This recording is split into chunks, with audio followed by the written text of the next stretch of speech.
Womp womp, hello, it's me. The Train Man is here.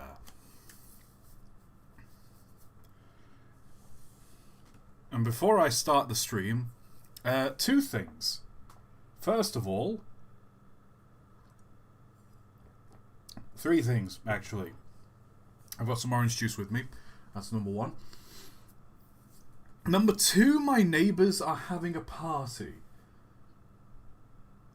Like loud music, people outdoors and whatnot. Which I don't understand why.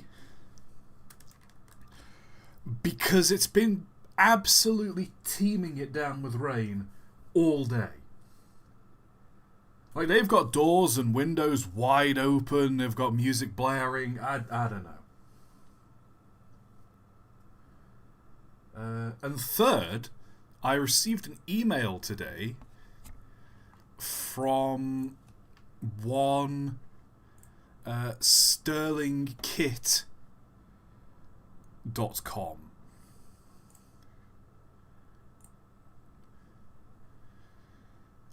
And on the one hand, this looks like an interesting sponsor because these are like, Mammoth style steam boilers. They've got little steam locomotives on their website. They've got like the old like UFO sort of boilers, the ones that like sort of spin round. They've got like static workbench boilers, and they've also got like car engines, or like car engine kits for like model engines. They've got an ice engine, which, like these little like, I can't tell if these are like electric or if these are like steam powered. These little ICE engines.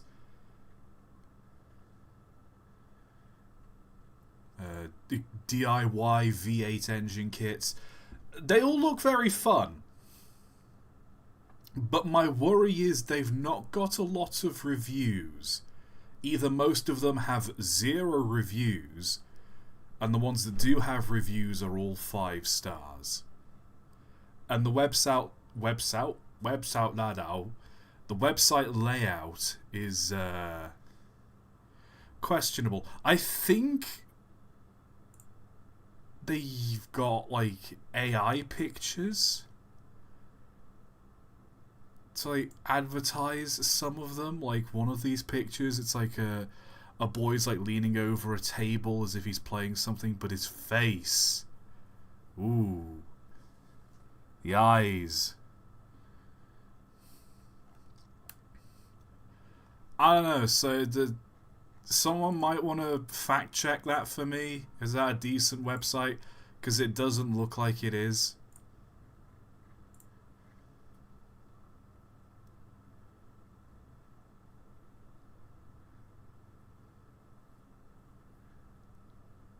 Oh no, I'm rambling. But Sterling engines, Sterling engine kits. Someone check that out for me, because I'd love to be sponsored by something like that. Mammoth was still in business, RIP, but if they were still in business, a sponsorship from Mammoth, fucking sign me up, yeah.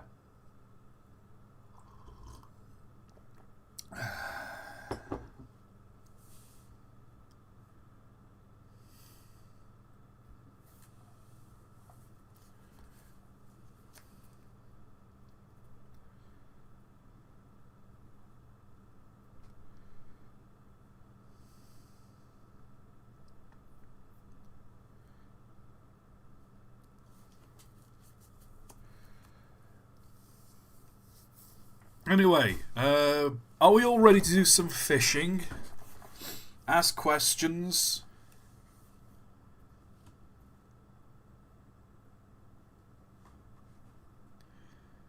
Let me adjust this.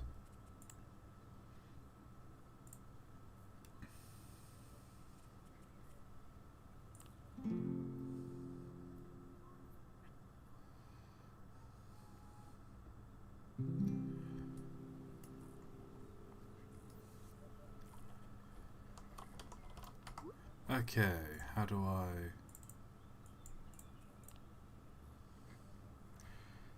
Here we go. I've got a lobby code.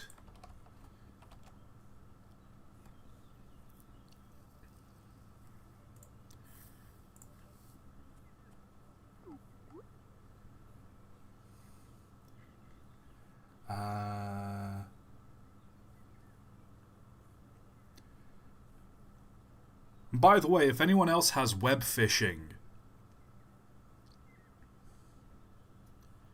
you are more than welcome to join the game.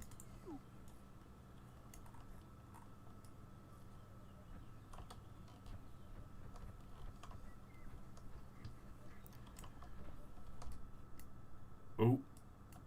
Someone just joined my game and immediately crashed it.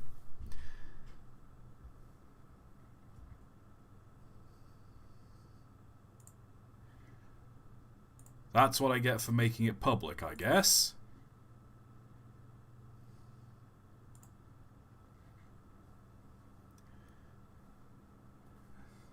I think that's the fastest I've ever had someone join a game and crash it.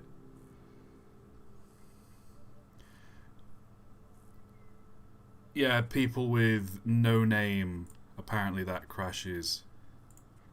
That crashes games.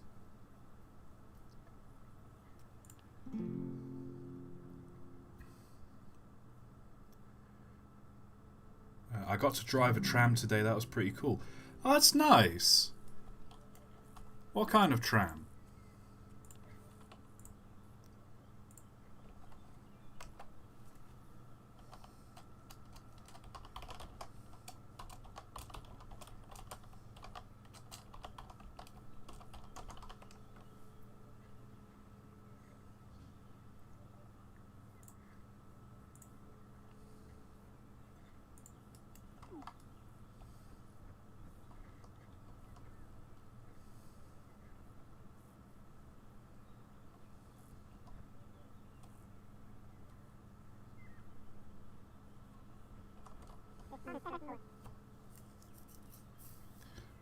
Let me switch over to the game. There we go.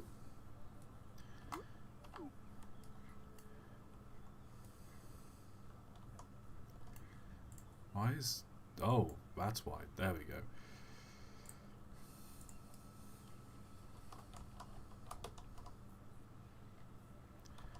And for those of you who do want to join, there's the lobby code. HMUVT1. Right.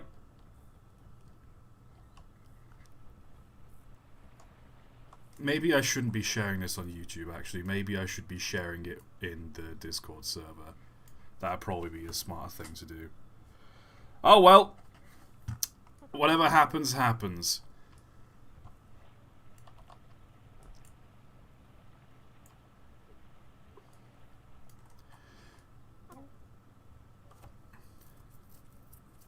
So I think...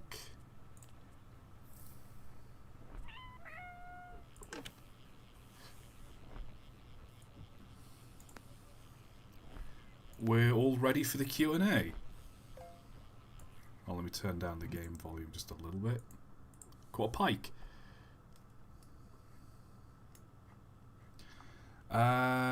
Let me start a Q&A.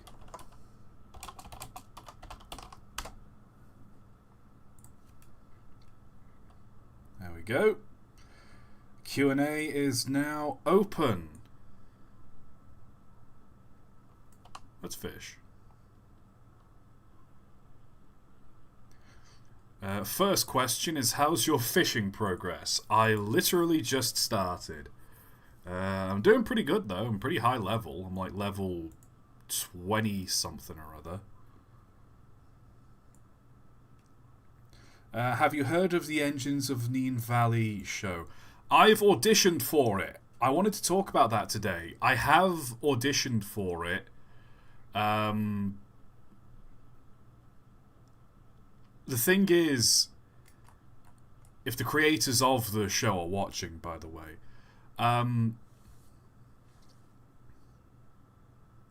the thing is, they've just said have an English accent on their character references, and they've put like one or like two or three basic personality points, like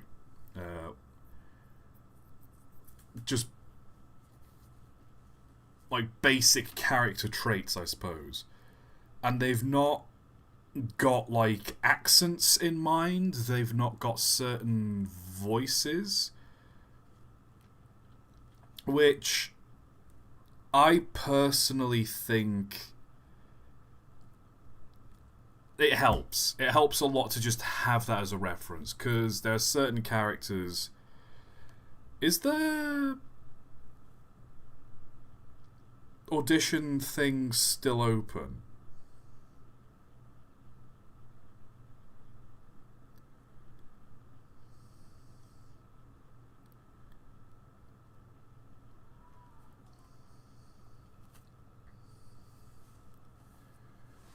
Let me double check the auditions. Someone posted it in the Discord server. It was in like stream highlights.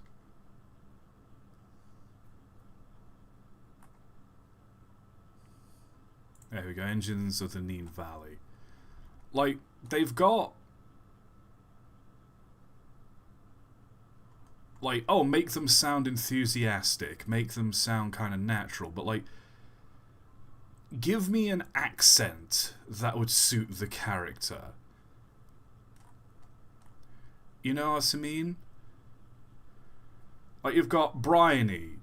It's spelled Bryony.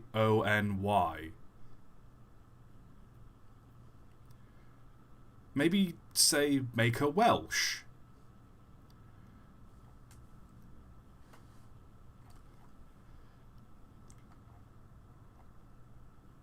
Because it's a quite well... Oh my god, someone just caught a shark.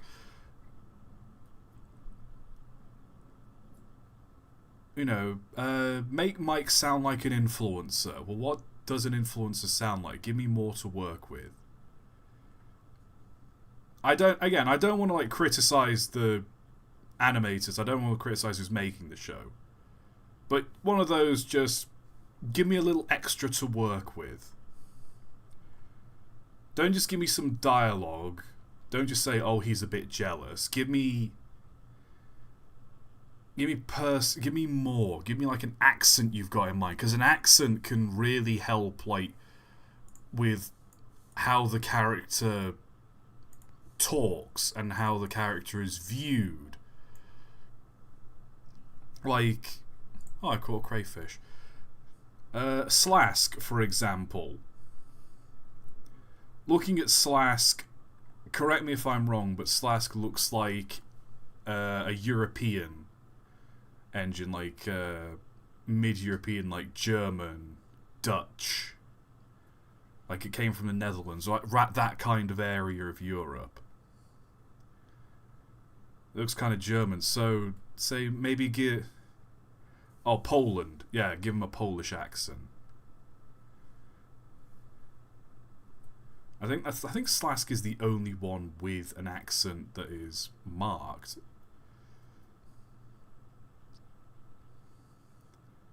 But that helps. Because then suddenly an accent gives the character so much personality. So just by saying, I've got this accent in mind, immediately I can start building the character from there.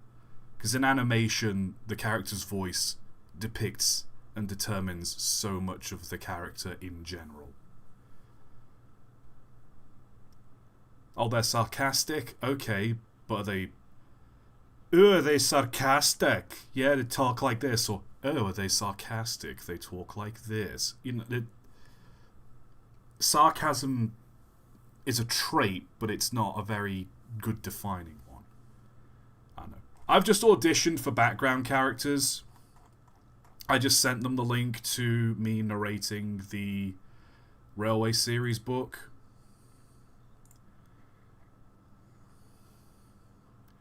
That's literally it. I want to be part of it, though. I'd love to be part of it. Just for those of you who still want to join, because there's only 3 people here, let me copy the lobby code, and if you're in the Discord server, I will post it in stream highlights, just so you can join. Let me consider it like that.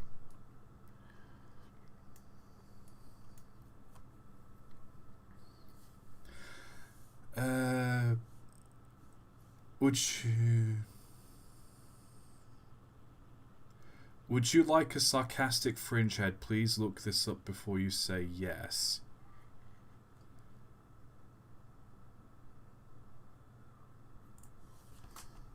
Hell.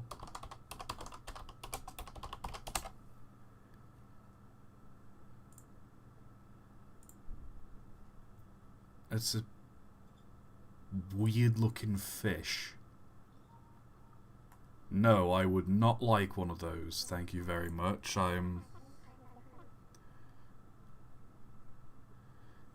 Get a treasure chest. That better sell for good money. It should. No, I would not like one of those fish. Thank you very much. I've asked this before it started. Have you ever seen or heard of the Ruff Bunch? It's an episode of Pound Puppies 2010. That episode features a train, to be exact, a steam locomotive. I've never heard... Whoa! Hold on, what? Whoa, what on earth is that? What? No, hold on, hold the phone. What did you just catch?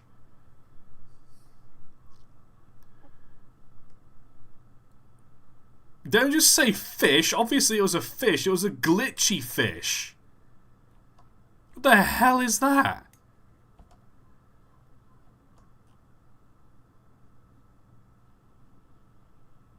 How did you catch that? Why are your sunglasses flickering? I'm terrified. I'm just here with a rubber duck on the end of my rod. Oh boy. No, I've never watched Pound Puppies. I was never into animal shows as a kid.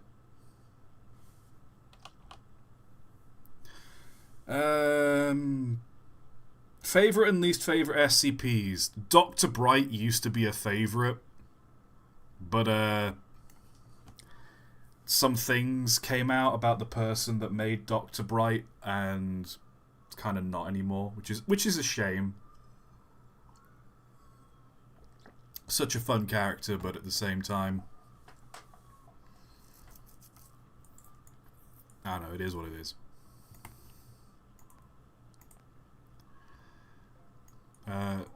I like the butler. I can't remember what the butler's called, but I used to like him. He's quite a fun one. I like the vending machine, not the vending machine, the coffee machine one. Where you just type a liquid and it just dispenses it regardless.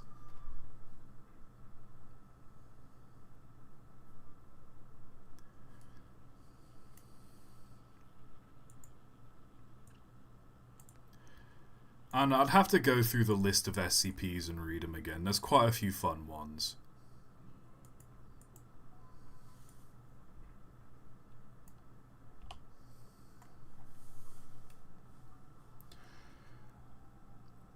Speaking of accents, what accent can you do the best? Well, there's many accents I think I can do quite well. I say that. Whenever I record myself doing an accent, anytime I listen back, all I hear is just me doing an accent. You know what I mean? There are some voice actors who genuinely, ooh, campfire. There are some voice actors who genuinely will, vanish into a role. Mark Hamill's a terrific voice actor. D. Bradley Baker incredible range on that man. Like, the guy who voices Johnny Test is also Obi-Wan Kenobi in the Clone Wars. Like, that blew my mind, because they're such different voices. You know, there are some voice actors who can sort of vanish into a voice, and it's really good. But there are others, and I think there are others that I'm a bit like Matt Mercer. Matthew Mercer is a great voice actor, but whenever he voices a character, I listen to it and I'm like, that's Matthew Mercer. It doesn't matter what accent he's doing, it doesn't matter how well in character he is, I hear it and it's like, oh, that's Matthew Mercer. Like, there are some, and that's kind of how I feel about myself. Well, I listen to myself talking back in an accent, and it's not, and all I hear is me doing the accent. So I can't say for certain what accents I do best, because from my point of view, whenever I do an accent, all I hear is just me doing an accent. I love that. Who's this next to me? Strasbourg's there catching massive fish, and I just catch a leech.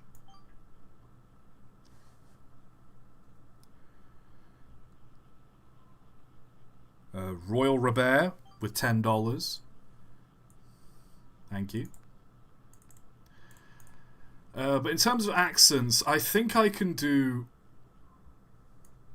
I played a D&D... We all know my D&D character was a Welsh wood elf. So I've had a lot of practice doing the Welsh accent, you know. I like to think my Welsh is...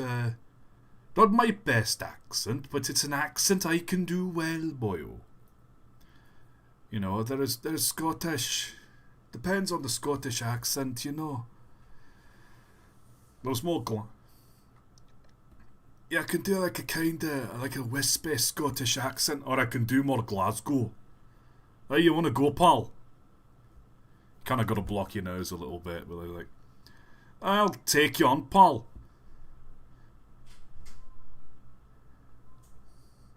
Talk drag to me again, I'll clap you. Do I have bait? I've got bait. Again, I never said I was great with accents, but there's some accents I can do well. There's a German accent, ja. Ich nie sprechen auf sie Deutsch sehr gut, aber I can do the Deutsch accent rather well. I used to enjoy playing TF2 a lot. And so I'd enjoy playing the medic. Sometimes it's not even accents, I just like doing voices. Like, hello there! Welcome to my magical, mystical emporium. Oh. Are you ready to see magical things beyond your imagination? I don't know what that voice is, but I like doing it. I'm weird, I just like doing voices sometimes. I'm not going to keep going because I don't want to... I think I've put enough cringe onto this stream so far.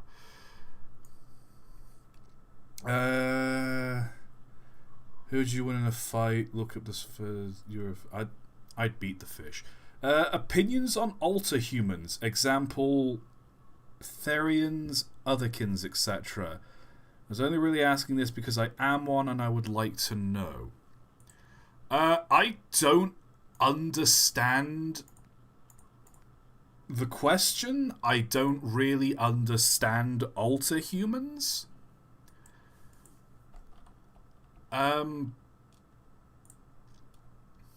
I can't say... Whoa! My frog in a bucket caught this. What's this one caught? A huge carp. What are people saying? Nice. I don't understand Otherkin. I'm not going to pretend I understand Otherkin. Just you You do you. At the end of the day, people being otherkins never really affected my life. It's never done anything to bother me. So just go right on ahead. I know nothing about it, and I don't need to say anything about it, because what's my opinion worth? You know? I don't know shit, I'm not going to pretend like I do. Railways of Ireland, maybe as a video. Again, it's base ToT, I think. I might do the Railways of Ireland. I don't really do the history of, like, full railways unless there is, like, a fun or, like, a funny thing to go along with it. Let's put some leeches on as well. Like, the history of that railway in New Zealand that was made out of wood.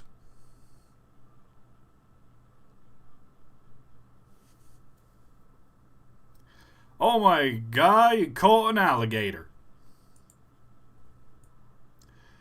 Like, that's a funny railway, because the conception of the railway, I find that interesting because its very conception was flawed. But, like, the Penn Central, because that was an absolute catastrophe. I think for Ireland, like, the railways of Ireland, I don't know that much about them, so I will have to do some research. But it's otherwise, like, try doing the entire history of the Great Western Railway. Like, after a certain point, it just starts becoming, and then in this year, this person became engineer, and then in this year, the railway expanded and did this, and in this year, they did this. And it... I don't know, I feel like I'm just... I don't find that interesting. If the railways in Ireland...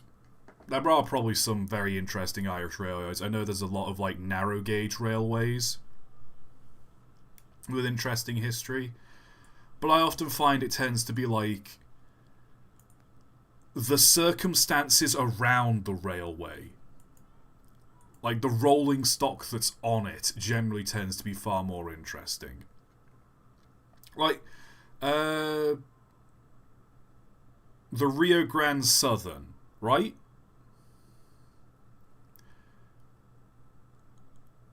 That railway itself isn't inherently interesting. What makes it interesting is the circumstances around it.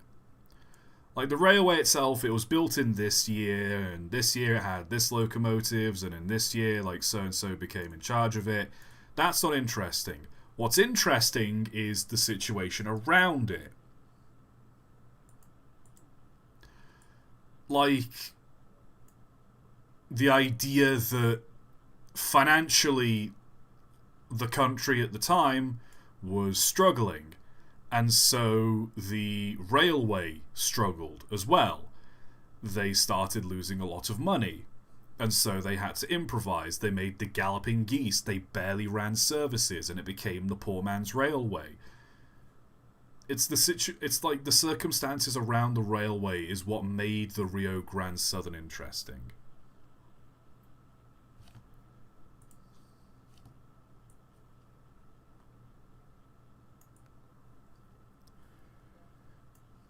Oh no, I'm rambling. I guess this is Q&A. I'm meant to ramble, but you get my point.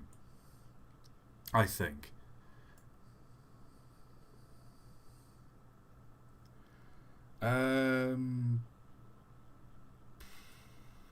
Could you figure out what locomotive is on the Swindon Town badge? Let's... Only one click. This is going to be like a plastic bag or something. Drink rings! Let me look at the Swindon Town badge.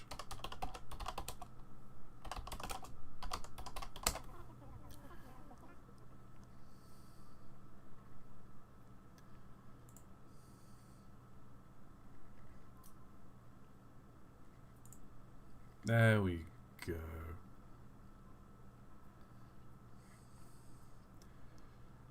I think it changes from... It changes from, like, picture to picture. Because there's this one picture where it looks like a Great Western 262. I think it's a prairie tank. But then it's got a tender attached to the back of it, even though it's very distinctly a tank engine. But then there's another picture. No, I don't want AI mode. Go away, Google.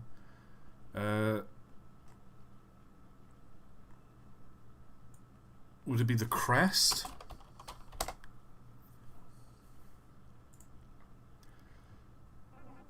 Yeah, it looks like a prairie tank.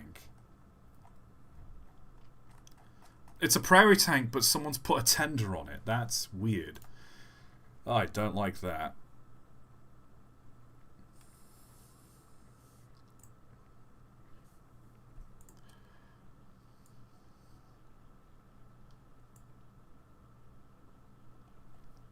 Ooh, it's going dark.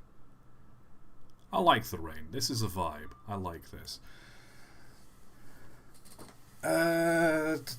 What's your favourite Thomas song?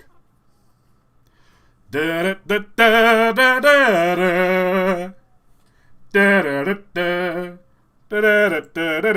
no, it's cheap and cheesy. I do. Do you need? I need myself a alpha lead. Lol. Do you count, like, when you say song? Are you counting songs with lyrics, or do songs with, like, just instrumental melodies count? That's a clarification I kind of need.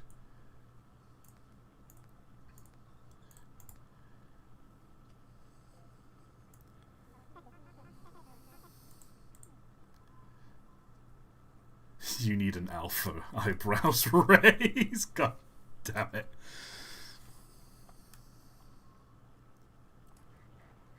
Ooh! Meteor!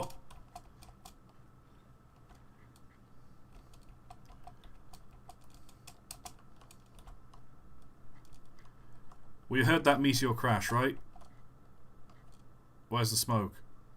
It's hard to see the smoke.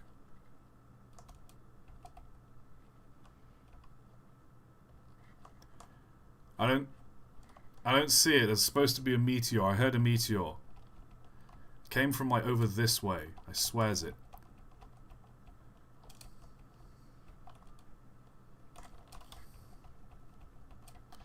Well, let me just buy some bait at least.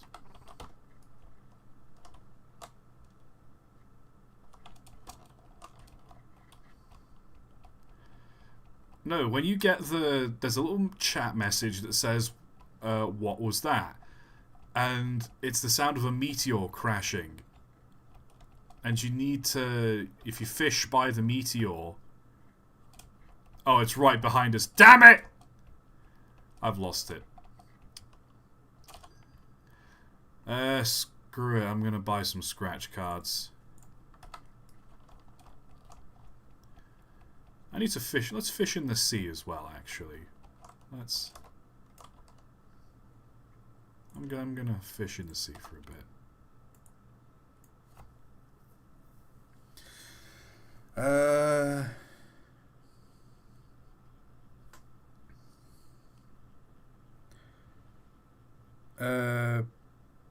At that point it's classified as music because it doesn't have lyrics, if I'm not wrong.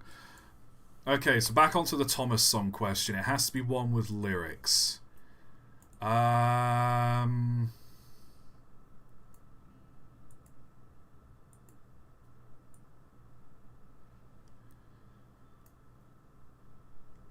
Just fish the meteor anyway. Someone's says it's... They'll be no. Meteors fall down fairly common, it's fine.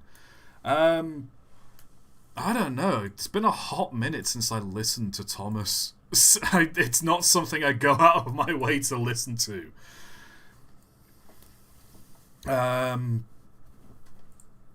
I can't really think of any off the top of my head. Might have to think of something else.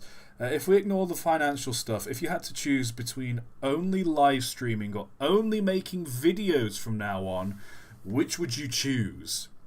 Like, if I could, if it was just completely sustainable, I think I would stick to videos.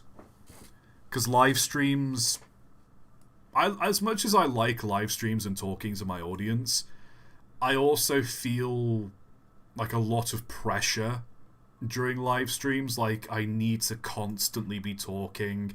I need to constantly be doing something to be entertaining. It's kind of why I like doing these Q&A ones, like these more laid-back ones. It's why I like having Mike on stream and River whenever I can get him. Because... Oh! I got a sunfish! Nice.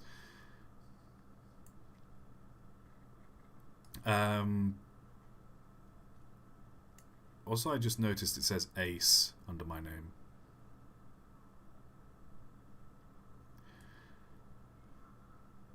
I'm assuming that means I'm ace at fishing. Anyway.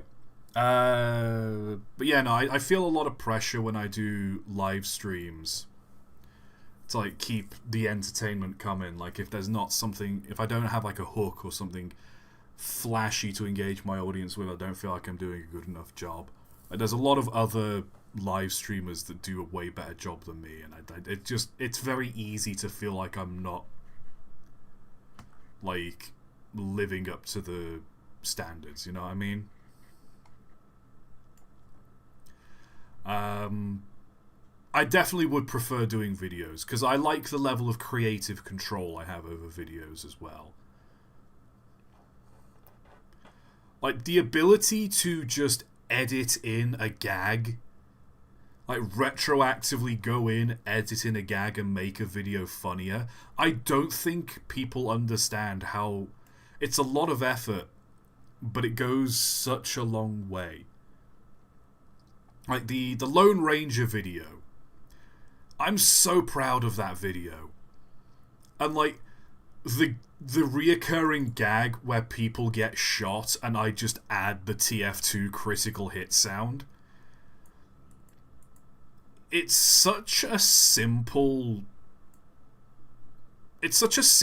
bit, but it goes a long way to adding just that bit more entertainment value, like, to the video.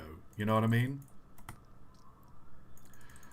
Speaking of film reviews, by the way, Unstoppable. It's on the way. Oh, I've got a seahorse. Unstoppable is on the way. I've got the audio edited. It took... I was under my duvet, hunched next to my mic. I was recording for 3 straight hours. Like, my throat was so dry by the end of it. You'll probably hear, like, at the start of the video and by the end of the video, my voice goes from, like, sounding how it is now to sounding, like, really hoarse. Like, if you listen carefully to some of my videos, you will notice that. But don't worry, Unstoppable is on the way. Oh, someone with no name has just joined, and someone with no name joined earlier, and that's the reason the game crashed. So, you've been warned.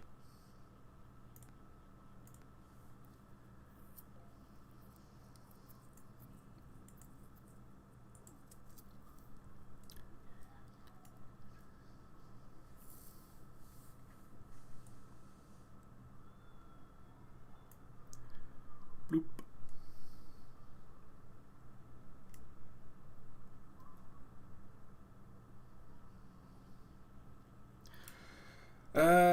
Other questions we've got. Favorite Deltarune boss so far? Main bosses, secret boss, and mini bosses all count. Jackenstein is such a fun boss. I just love the "You're taking too long." It's such a shit post. I love it though.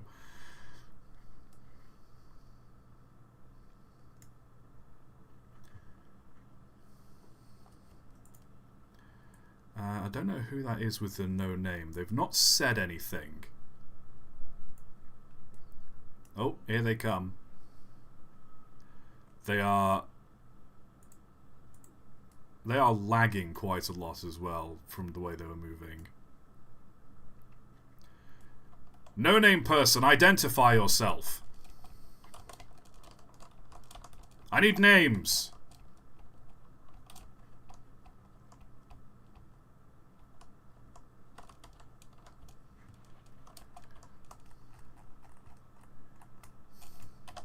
Answer me, boy.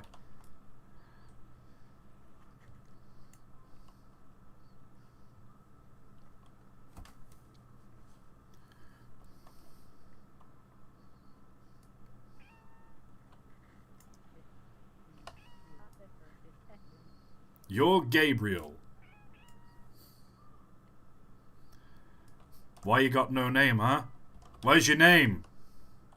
Huh? We don't trust no-namers around here.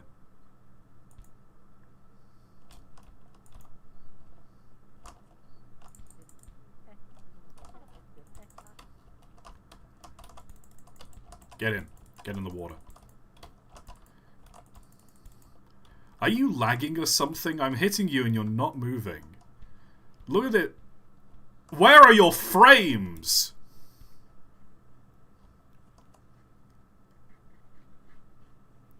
He's gone. Bro left his frames at home.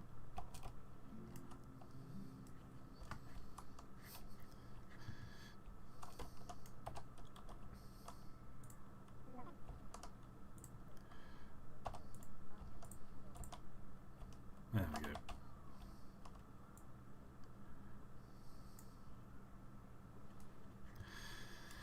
Oh boy.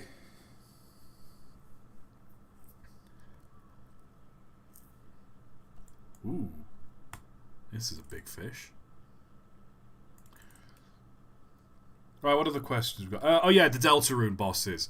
Jackenstein, I love Jackenstein. I've not been able... I never managed to play the Chapter 3 or Chapter 4 secret bosses, unfortunately. I just went into the games blind.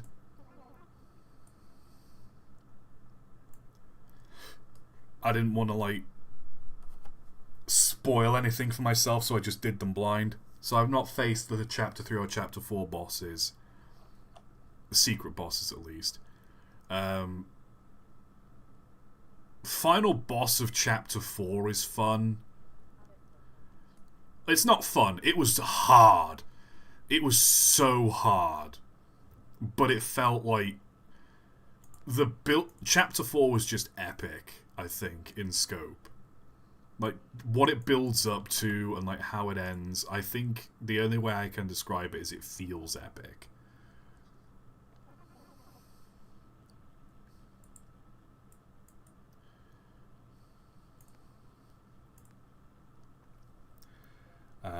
My favourite boss... I think my favourite boss, actually, thinking back, it's... or mini-boss, it's when you're fighting... the weather characters, and Rule's card shows up and like starts instructing them in Chapter 3. He pulls out the laser pointer to indicate where they need to attack. I think I love that fight. It's such a fun fight. And I always love that, like, Toby's always screwing around with the fourth wall.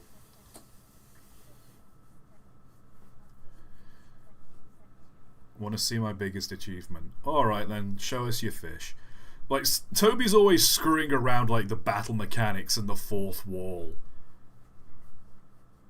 Like, Susie's always saying, hey, it's not fair that you can do this, this, and this. Whoa, that's a big ray. Oh, Strasbourg. Strasbourg's about to do a... Oh! What? Wow! Holy... What the hell is that? What the hell is that?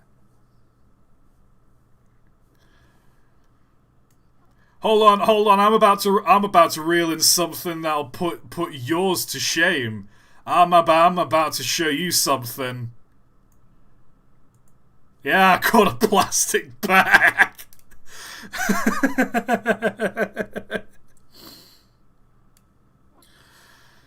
Oh no. Skill issue.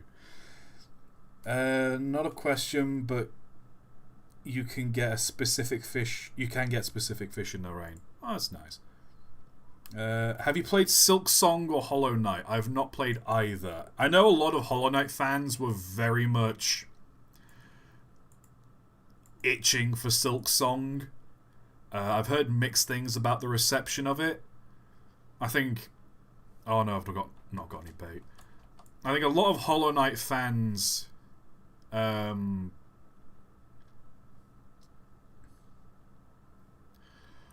think a lot of Hollow Knight fans like Silk Song. But like casual fans are kind of like 50-50.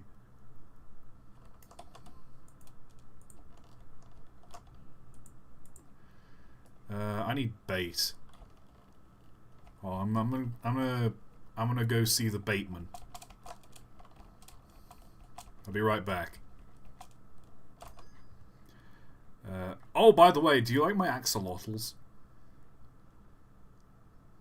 I got a huge frog and some turtles. I love these, and I'm not selling them. I'll sell that, though.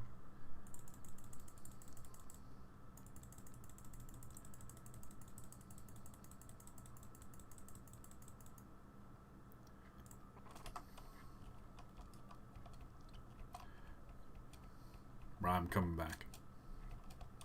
Actually, let's scratch off my scratch cards while I got them.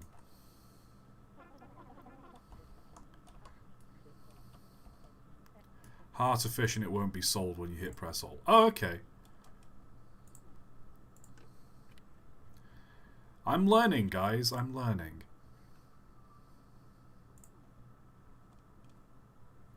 Hold on, let me see what we win. While I'm gambling, let's see what everyone else is. Oh, dang it.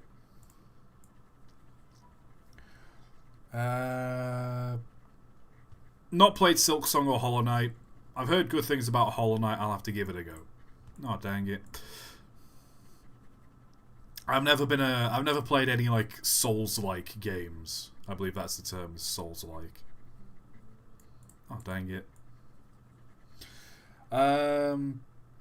What's your favourite wheel configuration for Steam and Diesel, like Atlantics and Bobos? I do love a good Mikado. 282. Oh, dang it. I won nothing.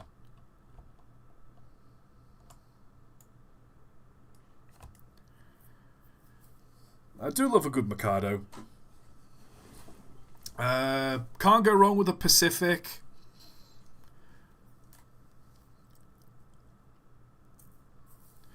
I'm trying to think what other sort of wheel arrangements there are. I can't say I have a specific wheel arrangement. I like Mallet engines. I do like a good Mallet.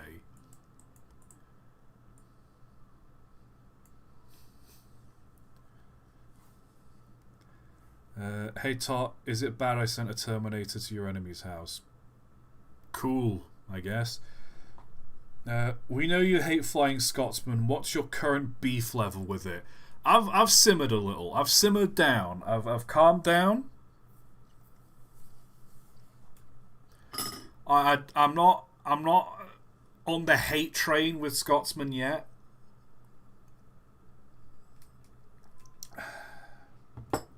I'm just letting it be.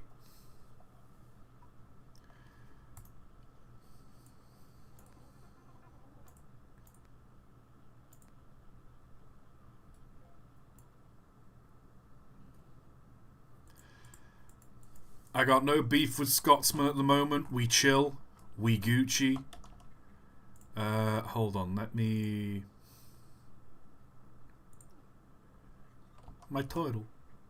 How do I heart... Okay, heart that. My favourite things.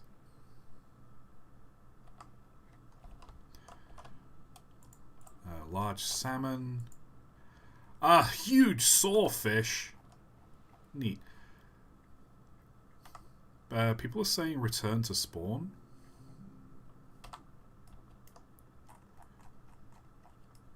What is... Oh my god, it's Spamton G. Spamton? Hey, it's me! Everyone's favourite #1 radio salesman, 1997. Spamton G. Spamton. Nice. Hold on, let me add...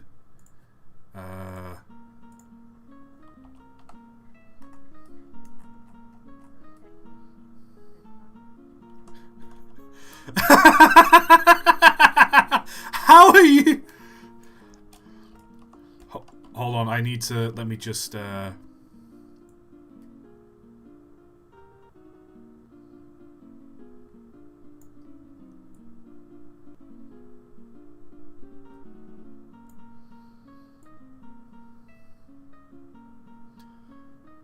There we go.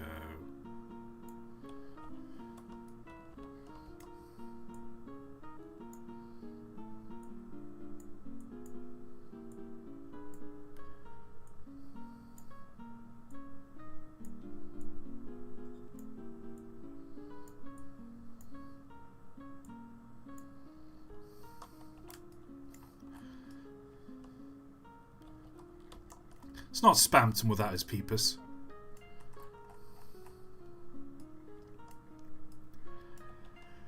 Also, how are you doing that with the guitar? By the way, like, ToT, you dirty mongrel. It's spelled Pip-is.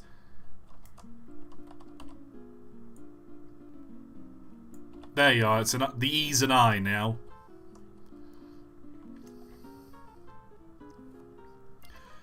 How are you doing that with the guitar? By the way, like.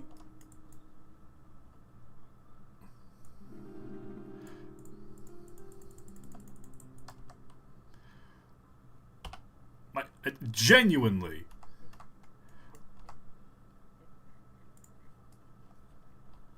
Oh, there's a MIDI thing.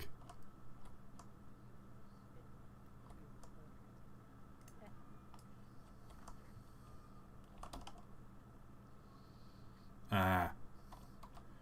Because the best I can do is...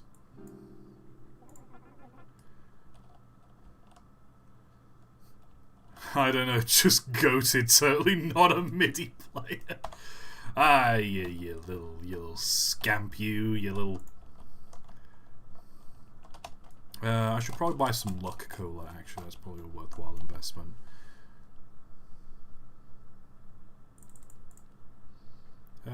Let's get some wine as well. So, where else can we fish? I've not fished in this lake over here. Let's go fish in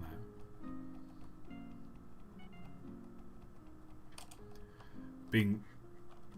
I love that we've got our own little bard on team.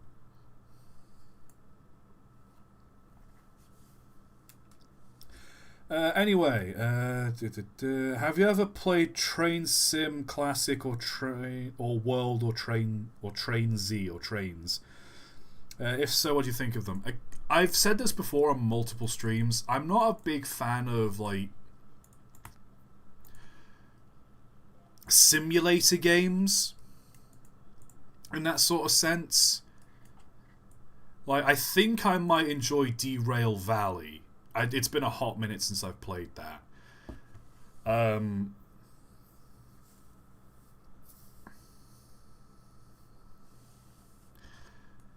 I probably should play that again on stream at some point.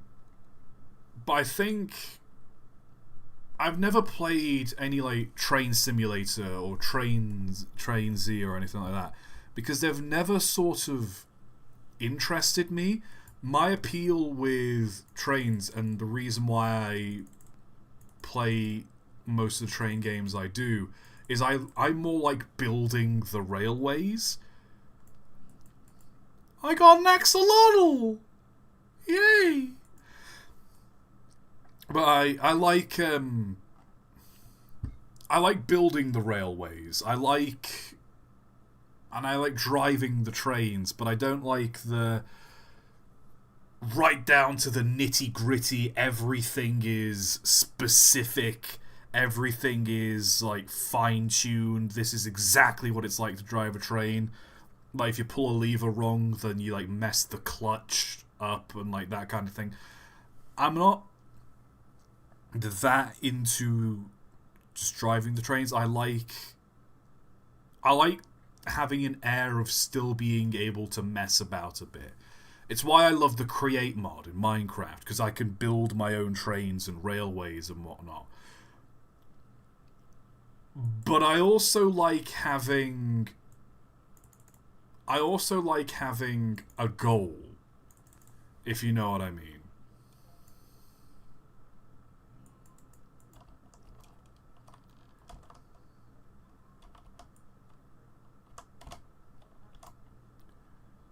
Hang on. Ah! I was trying to fish, bruh. I'm trying to fish in this little spot here.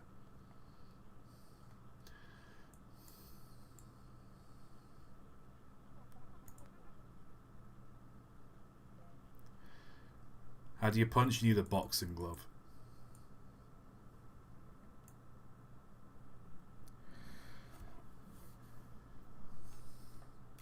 At what point does maritime things become an acceptable topic for railway video? When it's got something to do with the railways. I'm 50-50 on whether or not I want to do a video on the Halifax disaster. Because there is a railway linked story where the guy, the signalman, I can't remember what it's called, the station guy, where he basically messaged ahead saying stop all trains. And that was the last thing he did. He died saving so many people's lives. But because it's such a maritime focused thing, because it's like more to do with boats and ships than it is to do with like trains, I'm still 50-50 on whether or not I want to do that video. I might do it one day, but I make no promises.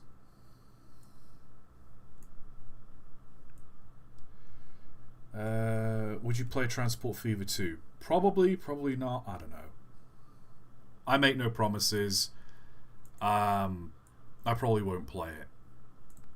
It's just not a game I see myself playing.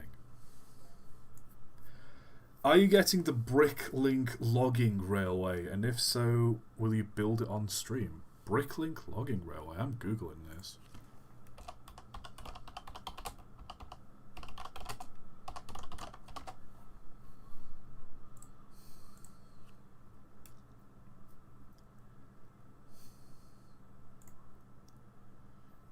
I don't think I've ever used Bricklink. Hey, yo! Hey, that's a suave looking set.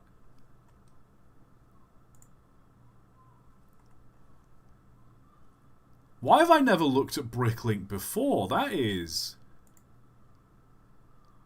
a nice looking set. Like a little porter locomotive, a little saddle tank. Like the logs.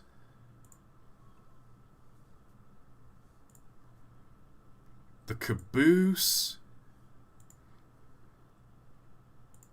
Matt, why have I never used Bricklink before? How much is this going to cost, though? Like, they give you the instructions, but, like...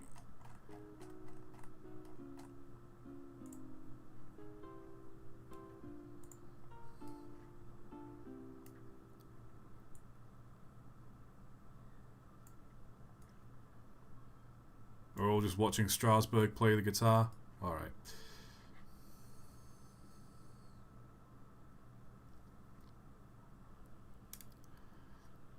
Oh my god. This. Hold on. I need to pay attention to this fish.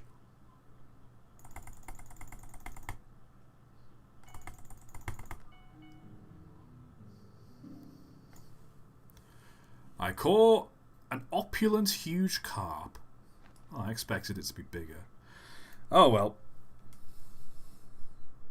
I don't think I'll build it on stream. Cool set, but to cost a couple $100. Yeah, they usually do. Like hell, the Orient Express Lego set costs like 250 quid. It's not a small investment.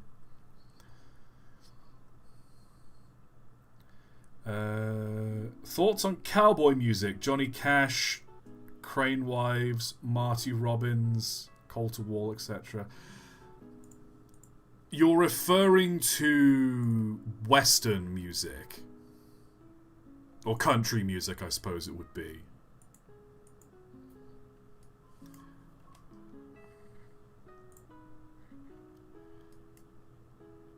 Aww. Let me turn down the music a little bit.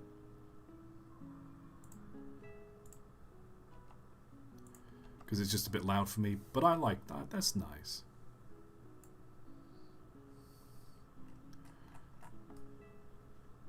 Oh, where's the... Have the graphics quality just suddenly gotten better?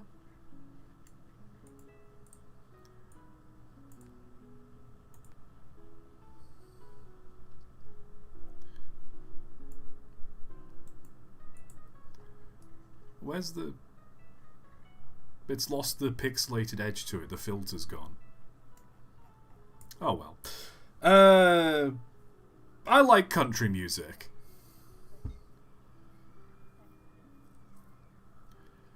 I've been... recently I've developed an appreciation for Ghost Riders in the Sky. Brilliant. Brilliant.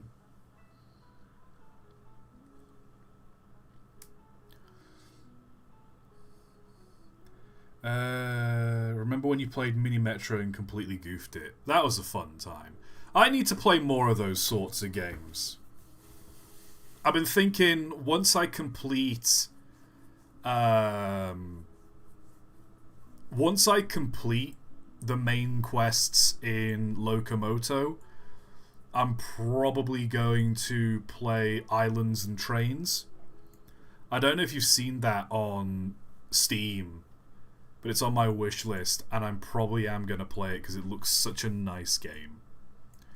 I think for me, what makes a train game fun is the combination... Nice. For me, it's the combination of building the railway, driving it, but also having a goal. Because I still have that model train game. I can't remember what it's called, but I've still got that. The one I played in VR. And as much as it's nice to, like, you know, make a digital model railway, at the same time, it's like, cool. And I like having a goal. I like there to be a criteria I need to meet, if you know what I mean. Like with Railroads Online, there's the goal of linking up all the businesses. There's progression. In Minecraft, there's the goal of, like, automating things and building things. In a game that's just build your own little model train set, I don't think I'd find that quite as fun.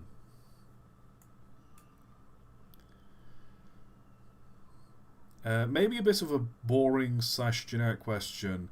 What would be your favourite loco from around the time... What would be your favourite loco from around when Rocket was built? About 1900.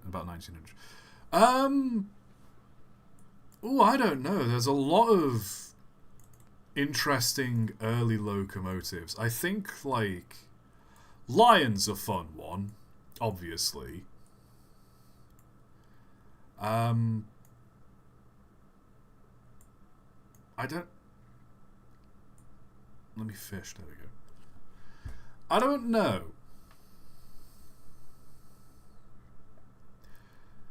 Because there's not many very early steam train designs.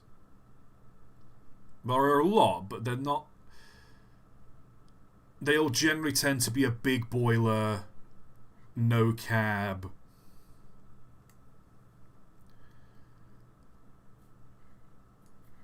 Big driving wheels. I don't know. There's not that many early trains I can say are good. Or at least that have got like a place in my heart, at least. Like the Penny Darren engine, I love that because that was proof that steam power is a viable thing in... Well, it just is a viable thing. Thanks, Richard Trevithick.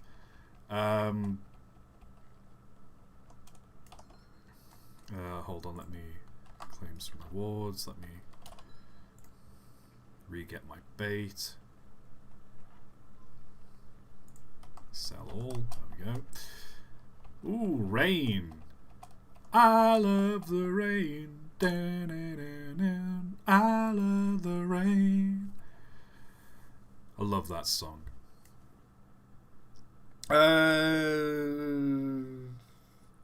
Lots of train stuff on Rebrickable.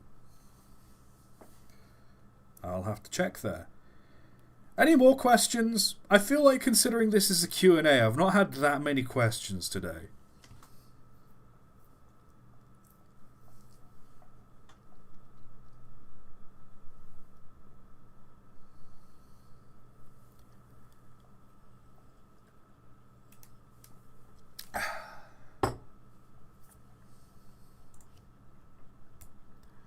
Come on, guys, you got train of thought here. Ask him whatever dumb shit you want.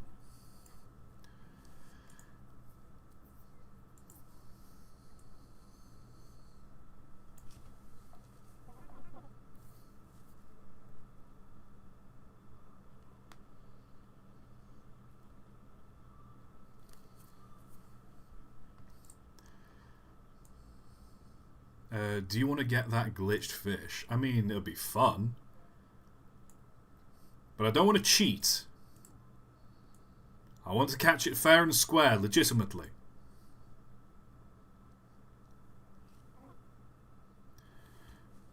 Oh, let me catch this fish first. You go into the void. What is this horror? What is this horror shit you're on? Go to the void. Fish the void. What, I mean, colour out of space?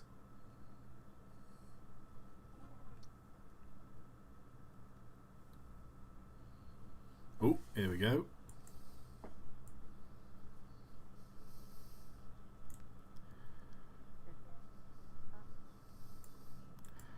I caught a guppy. Right, show me the way, Strasbourg. I'm guessing it's over here.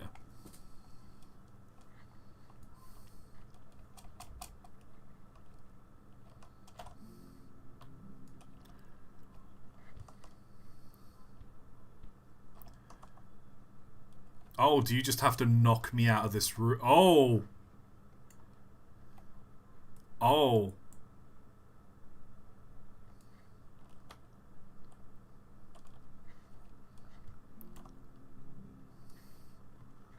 Oh. We're in the abyss now. This has just kind of turned into some existential horror. Oh. I fell out. I'm back in spawn. I'll just stay here.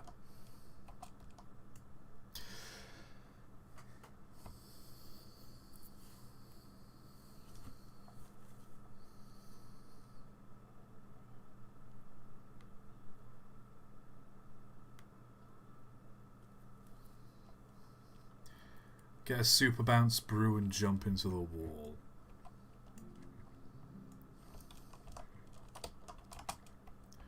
Oh. Someone drew a train. How did I miss this? The ToT engine.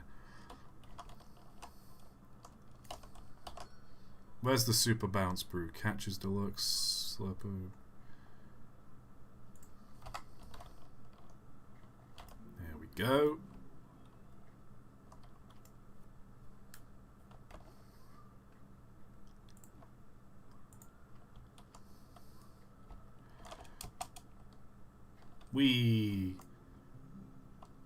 Oh, here we are. The void. Let me just drop my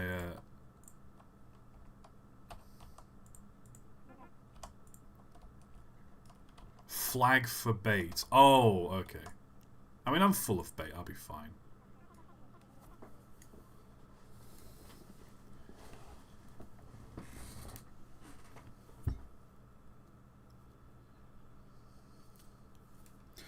What questions have we got?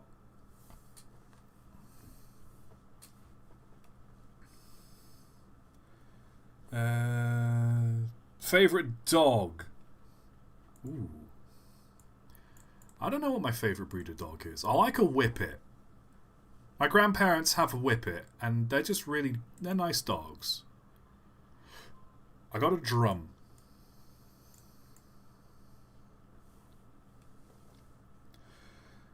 How are you? Been better? Been worse? Just living life, really?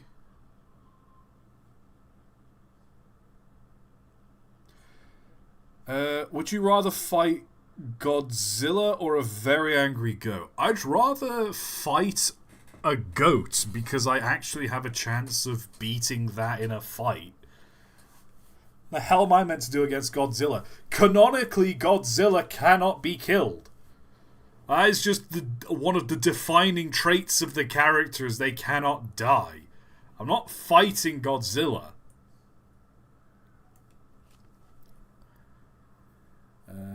Rate being evil, brackets, like Tony. Who's Tony?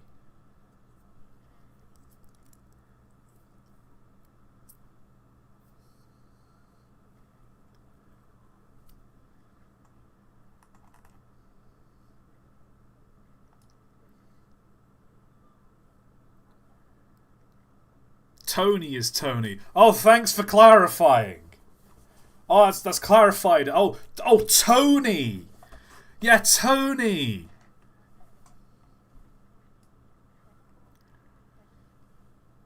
Yeah. Oh, yeah. I know Tony. Ooh. Yeah, that Tony. I know him. And how evil he is. Ooh, isn't he? Oh, isn't he a bugger?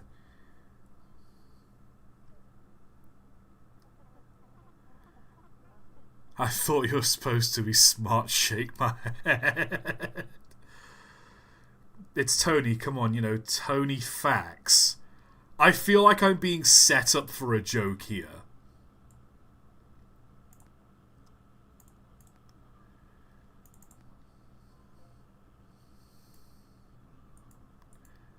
A turtle. Hawaii.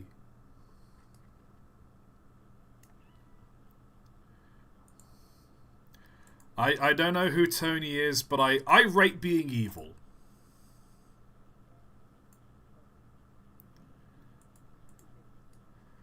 Tony is you. I am Tony. Sorry, I forgot I'm Tony.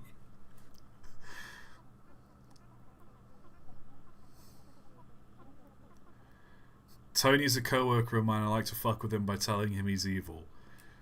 Oh.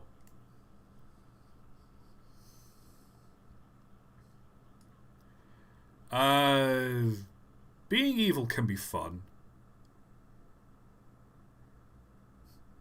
But I'm nice. I like to be nice. I like to think when I wake up in the morning I'm going to do something that's going to make someone else's day better. You know, I like being nice. Don't get me wrong. There is something funny and like great about just being an unapologetically being a bastard. There is something, I'll admit, kind of fun about it. Well, I don't know if you've ever played a VR game and you just like go around twatting people. It's fun just being a jerk. Oh, let me just open these treasure chests. It can be fun to be a jerk, but at the same time, like, no, that's not what I meant to do. But at the same time, I think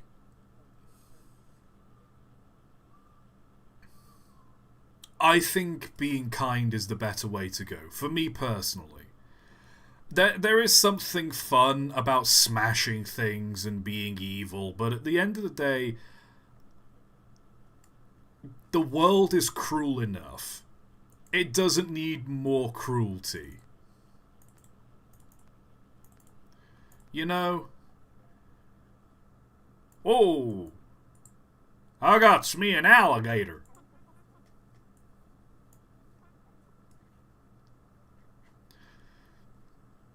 Like,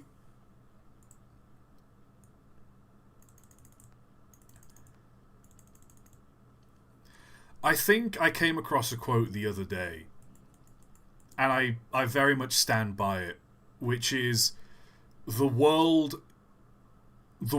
isn't a kind place. And people who like use that as an excuse, like, hey, you're not kind. Yeah, the world's not kind. Well, that sounds like your problem. Skill issue, if you ask me.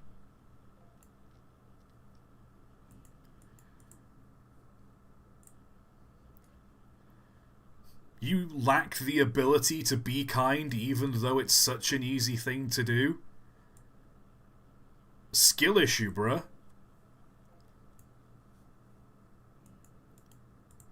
I caught so many salmon in here. What the hell's going on? Okay. Out of all the games you've played, which part of Half-Life 2 was your favourite? Out of... Two very different sentences there. Out of all the games I've played, which part of Half-Life 2 is my favourite? My favourite part of Half-Life 2, I do think, is the ending.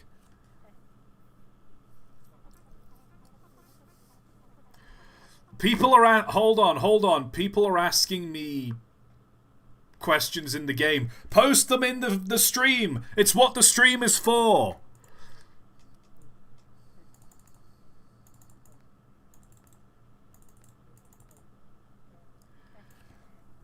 But the ending of Half-Life 2, I like it because you get just getting the supercharged gravity gun, just ripping shit off the walls and just hurling them at people. Like, Half-Life is very good at that, like, ramping up of stakes. It knows how to make, like, to put simply, it is a power fantasy, and it ramps it up right. Because it starts off with you on the back foot, and then you go from defensive to offensive. And it's just really fun feeling that shift in power. And the supercharged gravity gun is, I think, one of the best weapons in all of video games. Like, it's one of the best weapons you can unlock in any video game. And I wish more games had weapons like it. Favourite game in general?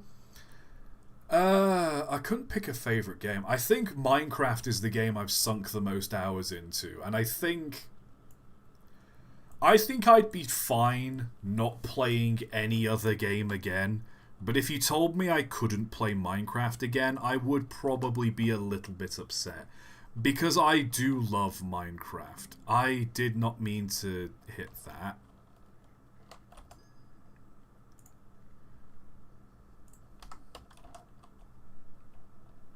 Oh well. I'm back.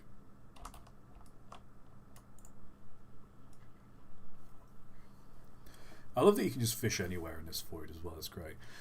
I do think Minecraft's one of those games that I don't think I could live without. I've got thousands of hours in TF2. I've been playing a lot of Marvel Rivals recently. Psychonauts, I love those games. Half-Life, brilliant games. But Minecraft, I think, is one of those games that's just special to me because, one, of how much I've played it, but two, with all the mods available for it, it's just incredible.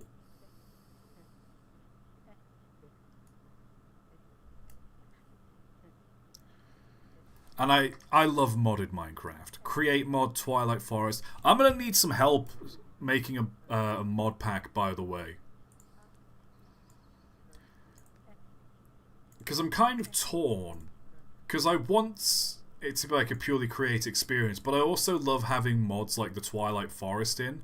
I love having like extra dimensional mods. Oh hey, you caught a glitch fish. I like having those extra dimensional mods. But the thing is, when you have a mod like Create, or mods that add like extra ores and stuff, you need to add those. You need to change the config in the dimension files to add ores to that dimension. I don't know. My favorite thing to do in Minecraft is have a mod like Create, and have like, there's an add-on for Create that lets you make guns. And one of them is just this really good double-barrel shotgun. Does a lot of damage. And my favourite thing is to just equip that, go to the Twilight Forest, and just, like, just go boss to boss with a shotgun.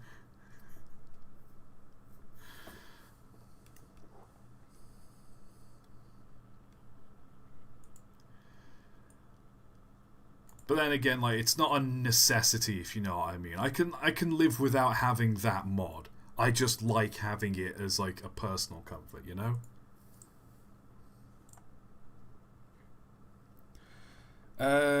Are you peaceful or ferocious? I'm peaceful. I can disagree with people all day. I can agree that some people are absolutely horrible people. There are some people out there that are just the worst humans on the planet. But I still advocate for peace. I'd still rather talk things out.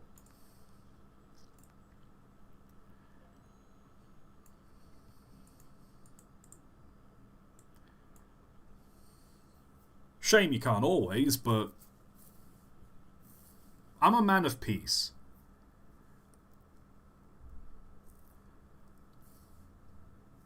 Like, no one's happy fighting. And if you are happy fighting, then you're probably a psychopath. How much stuff do you cut out? From a video, do you mean?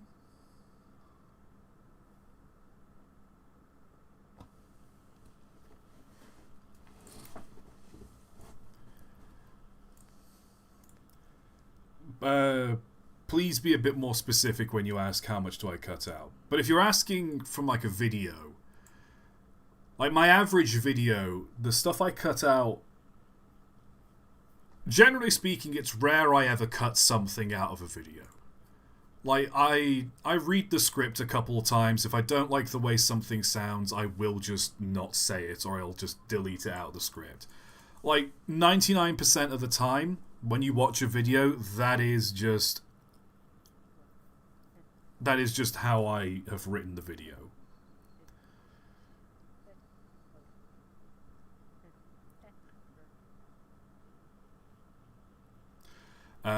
But when I record a video, I think for every 3 minutes of audio you hear... Ooh. Big salmon. Look at this. King salmon, baby.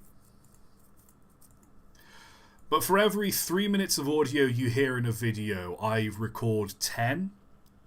Because it takes, like, multiple tries to get a line right how I want to deliver it.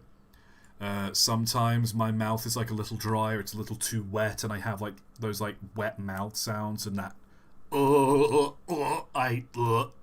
it's just...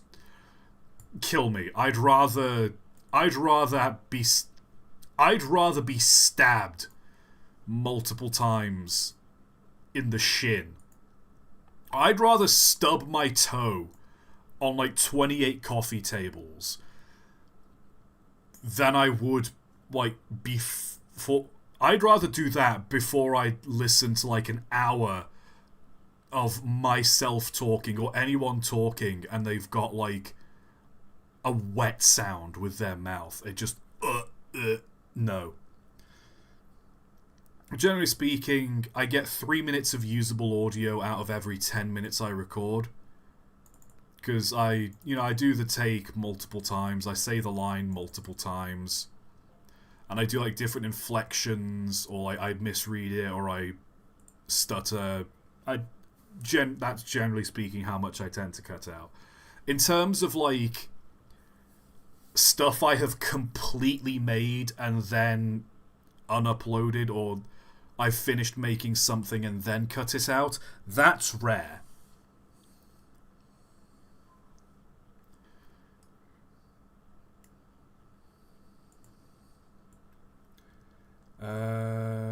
ToT.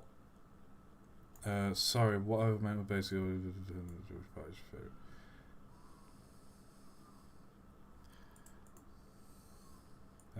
ToT, what is your favourite meal that you know how to prepare in terms of taste, not how easy or hard it is to make? Oh, my favourite go-to thing to make.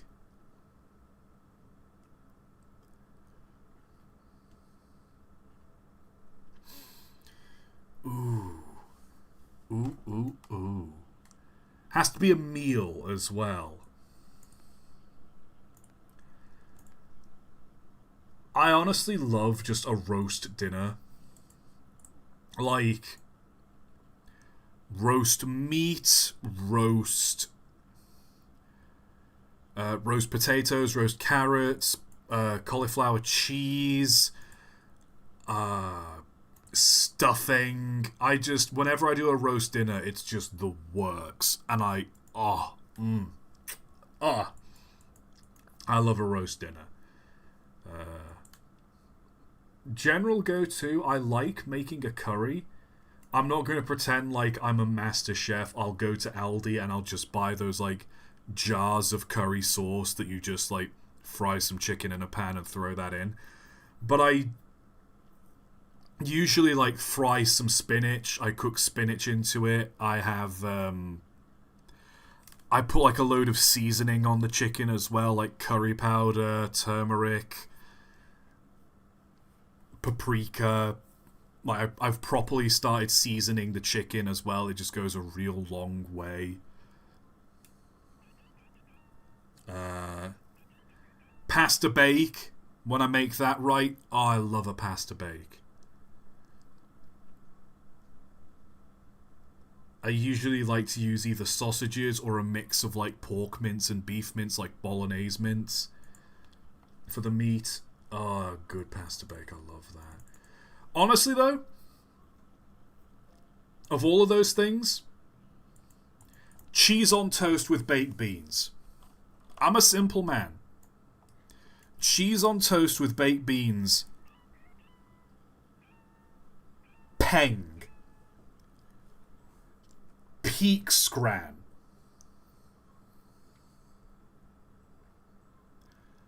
Like, it's nothing but cheddar. It's just a block of cheddar. Put that on some... Okay. Cheese on toast for me, I have a special way... With baked beans, I have a special way of making it. Alright? Chat. You want to know the best way to make cheese on toast? Oh, I'll tell you the best way to make cheese on toast. Right, let me just...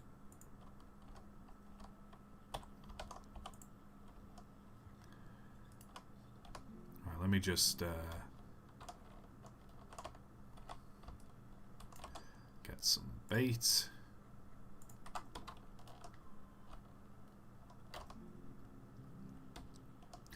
Here's what I do.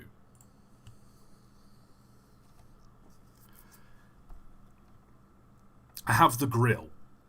I think you Yanks call it a broiler, but it's a grill, where it's just a really hot element at the top, and you put something under it. We call that a grill. You call that a broiler. Why you call it that, I don't know, but who gives a shit? So, you put your slices of bread under the grill. Not directly under, just a little bit of a distance so it doesn't get hot quickly. You only toast one side. So you've got one side that's toasted, one side that's not toasted. Take that out from under the grill once it's nice and crisp even. Flip it over. And the untoasted side... Had to do a million clicks for a boot, lol. So the untoasted side, here's what you do. I have this jar of garlic granules, dried garlic granules. I just put a sprinkle of that on the untoasted side of the bread. A sprinkle of, a jar of mixed herbs. Hey, I got a glitched fish! Finally. A sprinkle of...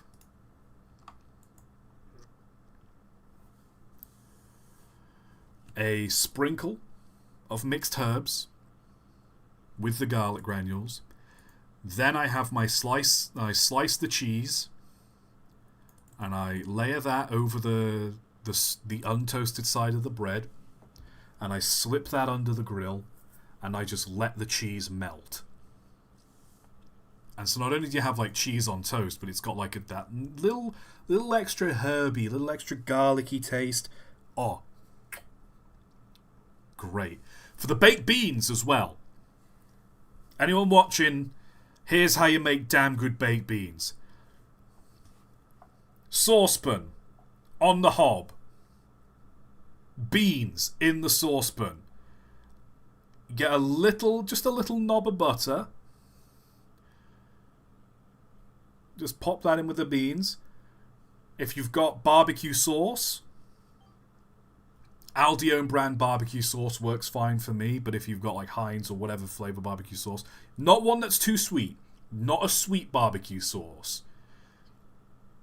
but you just put a squirt of barbecue sauce, mix that all in, let that cook, and then what I do is I usually get these these meatballs from Aldi. They're the already cooked cold ones. They're the German meatballs. I get a couple of those, dice them up nice and small into chunks, and I mix those in with the beans, and then just grate a load of cheddar in as well. This cheesy barbecue beans with that nice little bit of meat in with it as well. Oh my god. Will it kill you? Yes. If you eat this every night, you will die. It's not good for your health. But my god. If I'm having a shit day, if I'm just feeling absolutely miserable, nothing will cheer me up better than that. That is just a peak comfort food of mine.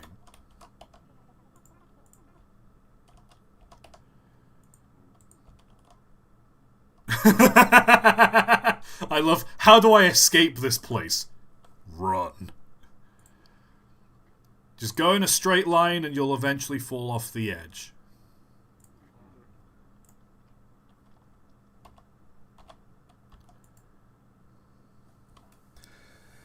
What else have we got? Have you ever thought? Have you ever thought of jokes, but it didn't fit the context of the video? I like, if I can, editing my video on either a moral or a pun. Generally, it tends to be a moral because I like having. I wouldn't say a good feeling, because not all of my videos, not every subject I cover has like a feel-good vibe to it. But I just like having that little reminder at the end. Oh, yay, level 25. I like having that little reminder at the end that, like, bad things happen all the time. It's gonna be okay. Like, there's always a lesson to learn from these things. If I can end with a joke, I generally tend to. But it's like, it's hard to think of a good pun.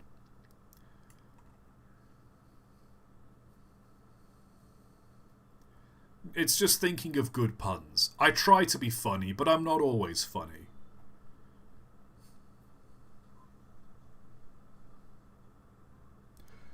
Thoughts on the current censorship laws and whatnot in your country? I hate them. I try not to think about them. I don't really like them. But pro tip for anyone who's pro tip for anyone who happens to be in the UK right now and is thinking, man, I wish this website didn't ask for proof of age. Opera GX has a built-in VPN thing. Not that great. It's not a good VPN, I'll be honest, all things considered by comparison. But it works.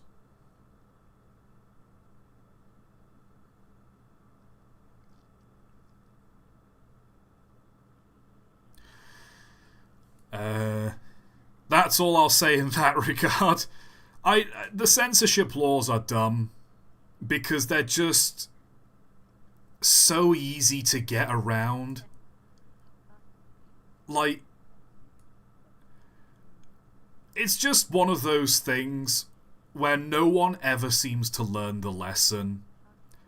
You try to censor something, immediately people are just going to figure out how to bypass it. Oh, you need to be 18 plus in order to buy this game. How many times has putting the words, like, how many times has putting an 18 or R rating on something stopped young kids from watching it? Like, we all knew that one kid in, like, high school or primary school. Like, when we were all, like, what, 11, 12 years old, we all knew that one kid... Ooh, gar. We all knew that one kid who'd watched, like, the Saw movies. Who'd watched, like, Final Destination, or, like, their favourite movies were, like, Friday the 13th.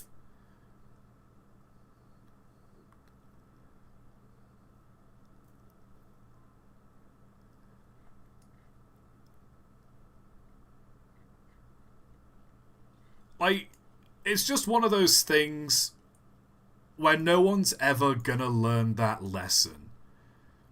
Where people are gonna say, oh, but what if we do this to stop people from... What if we do this? And it's just, no. People are going to find ways around it. People are gonna use fake IDs.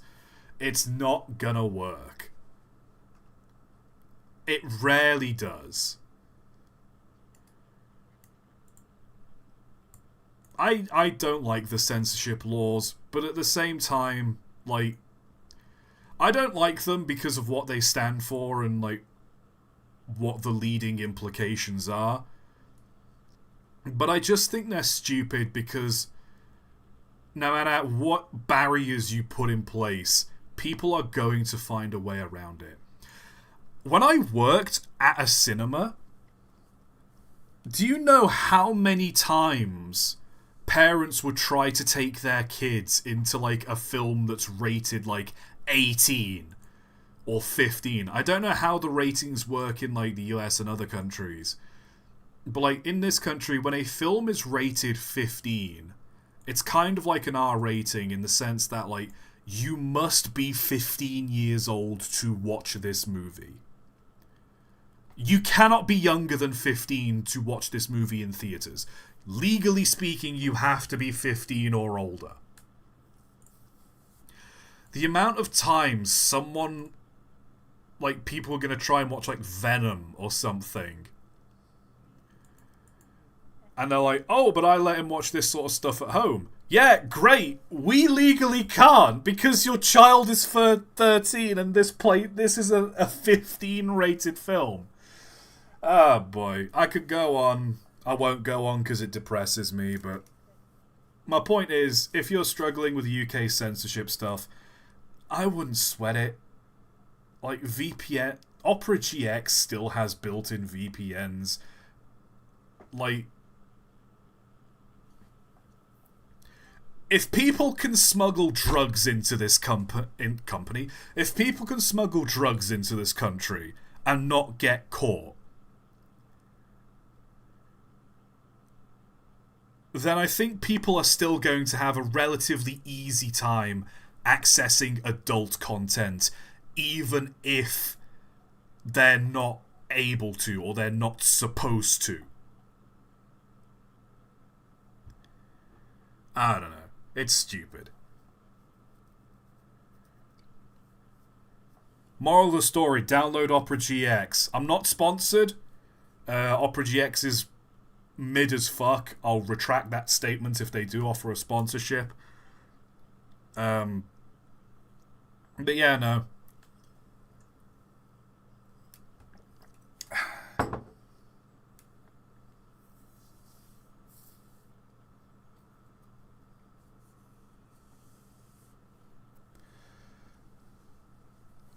Besides, what are they gonna do? Oh no, I'm looking at a legal adult, I'm looking at adult things without giving you my personal information?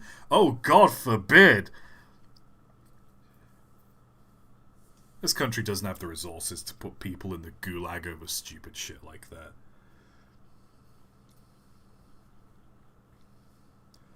Let's move on. What is one locomotive technology you wished was successful? Ooh! That's a very good question.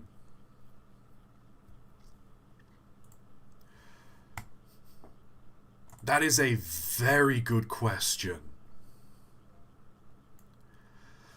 I don't know, I'll have to have a think about it. Because there's so many locomotive technologies that are really fun, that make me think, ooh, that's great. Like, the Zwilling engines as well. Those are fun. Just two engines coupled back to back. And that's your double team engine. I think that was very fun. I really wish that took off. Oh, I've got no bait. Give me one moment. Bateman! There's no need to feel down, I say, Bateman. There's a bin here.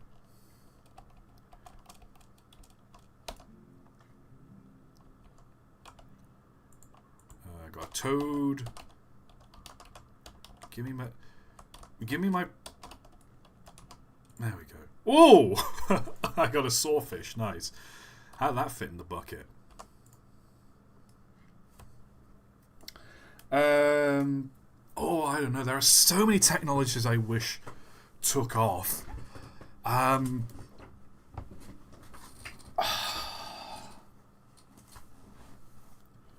have to go through my videos and like have a look at a couple of them. You know what? Let's just do that. Hold on, fish. You can wait for a moment.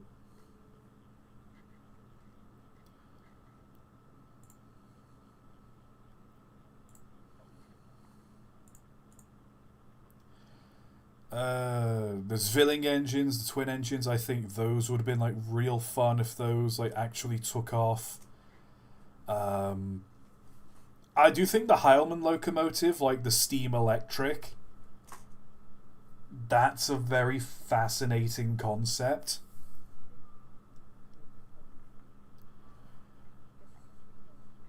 What else do we got?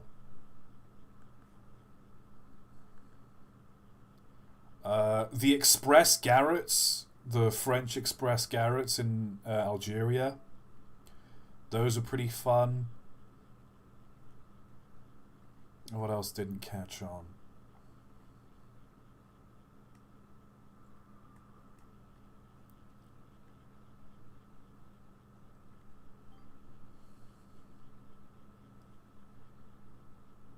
Soda locomotives? I get why they failed, but I think they're a very fun concept and idea.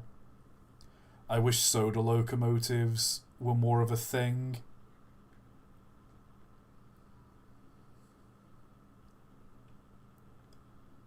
What else we got here? Turf or peat burning engines. Those are great.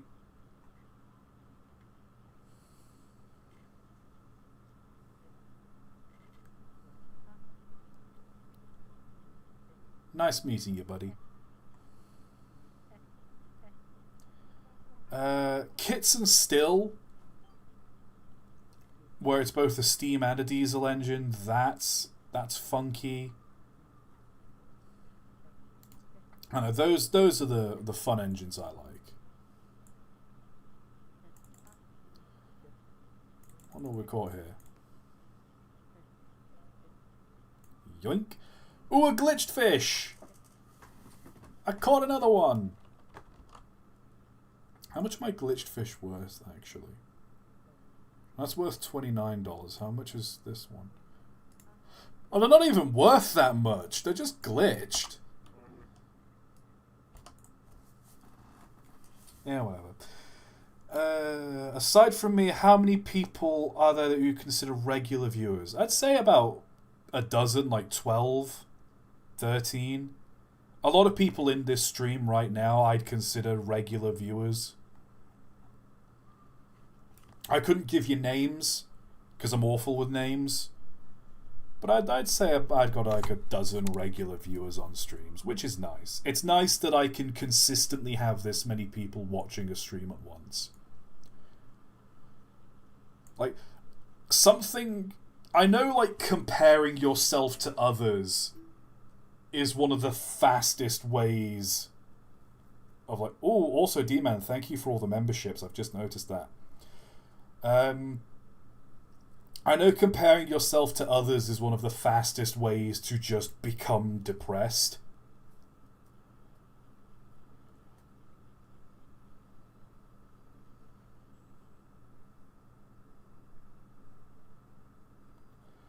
But at the same time, I find it... I do find it's a kind of... almost ego boost to myself. Because I'll look back at a video I uploaded like 2 years ago that's got like 150k views. And then I'll be watching something by the Yogscast that they uploaded like 2 years ago around the same time. And that's sitting on 120. And it's them like playing GTA 5 or TTT or something, and it won't have like that many views. And don't get me wrong, my channel doesn't rake in that many views. Like, I think I currently the past month I had about 400k views, which is a lot. Don't get me wrong, that's not an insignificant amount, but compared to like a lot of other channels out there, that is a drop in the bucket. But the idea that me, some guy talking about trains in his bedroom, put out a video that performed better over the span of 2 years than the regular content of one of like the larger YouTube organizations out there.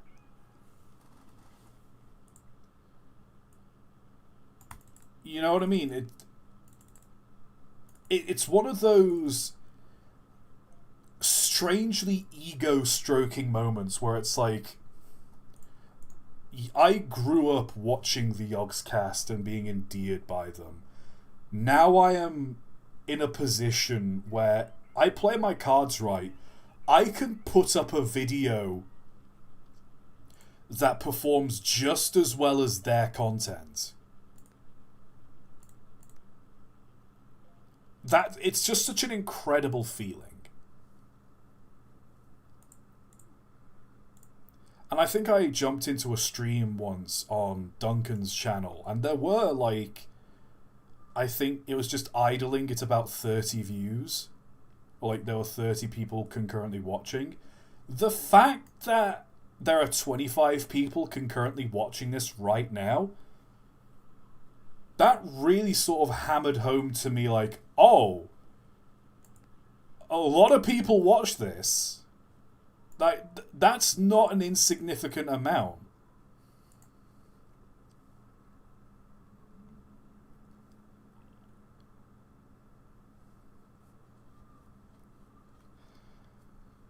Do you have a nostalgic toy or game from your childhood? Mario Galaxy. Mario Galaxy. Lego and Mario Galaxy. Hey ToT, why is your cat smoking? It's the only way I know how to fucking deal with life. You seen the bullshit that's going on in the world? God forbid a man need a smoke. What's great about me saying that, by the way, can I help you there, Rabert? Right. What's great about me saying that, though, is you can apply that quote. That quote was just applicable 10 years ago, and it will be just as applicable in another 10 years. Can a guy just not meow? I mean, you can go out into the street and yell. It's not against the law, but it's just... Eh?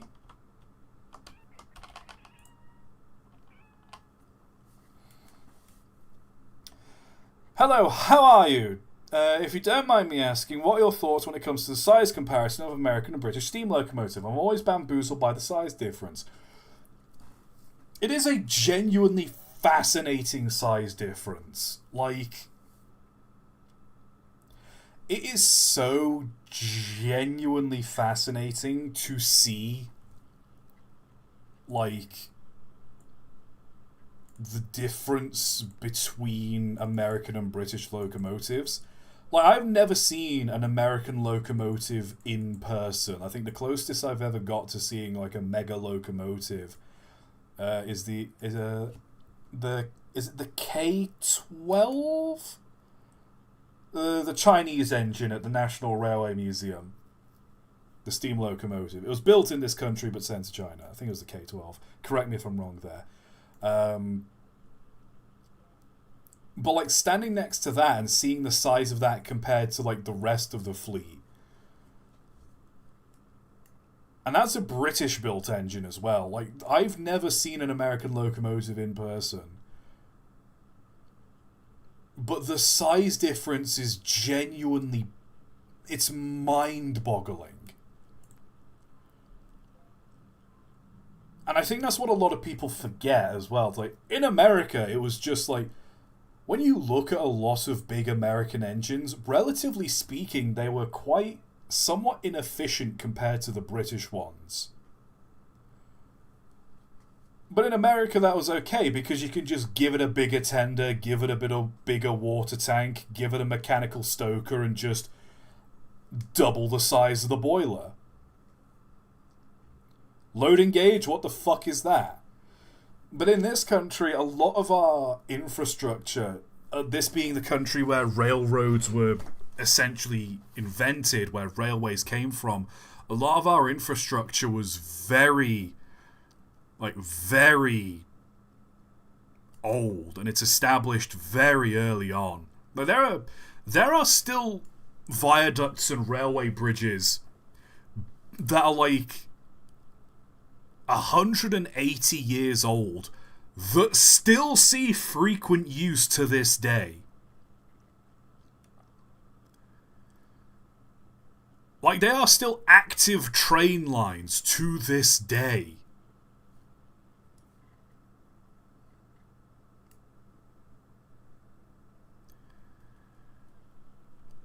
So, you know, it's just incredible how, like, we had very limited size and weight restrictions, and we had to create powerful engines around it. It does blow my mind how big American steam locomotives are. Rate being a bit of a plonker. I'll give it a 6 out of 10. It's alright. I'd rather not be a plonker though, I'll be honest. Largemouth bass. I've noticed you've been doing videos on rather unusual and weird locomotives lately. Out of all the weird locomotives out there, what's your favourite one? Ooh. I like a lot of the weird engines made in Belgium. Those are quite fun. I can't say I've got a favourite weird locomotive.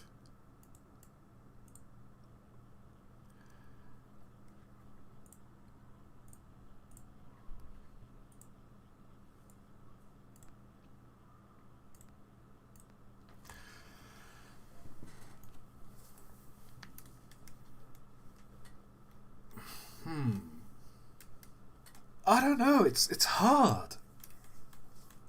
It's hard to think. I think it's one of those where my preference will change week to week,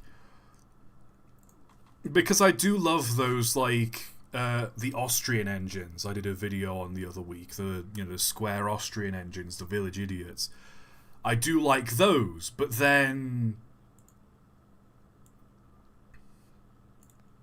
I also like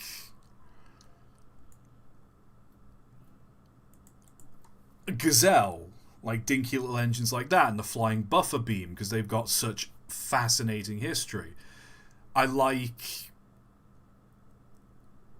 some of like the experimental engines, like Fury.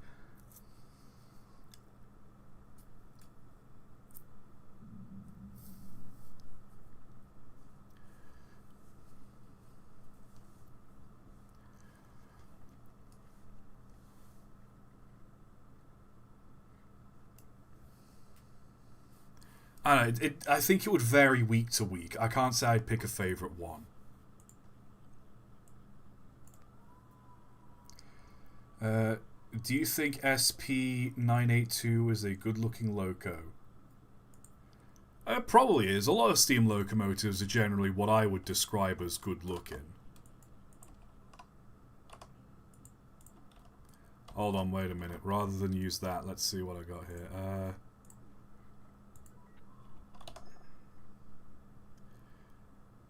Caught a leech. Wow, I've got a lot of stuff here.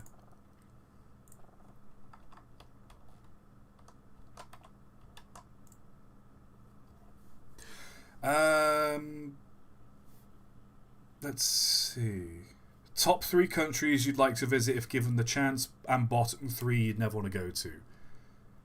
The United States is both in my top 3 and bottom 3.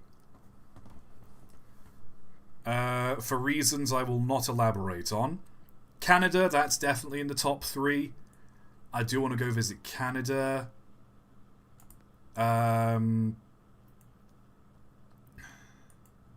I'd like to go visit a lot of European countries. I'd love to visit Italy, Norway, Denmark, Austria. I'd love to go to the Alps and like see what preserved, or like any rack railways, and just see like the preserved steam engines there. Have you ever watched The Sound of Music? Because there's a moment in The Sound of Music where it's only a quick shot, but you see, like, a rack rail steam locomotive, and it's like, I love them. I just love rack rail locomotives. I just love The Sound of Music. It's one of my favourite musicals ever. It's one of my favourite movies ever.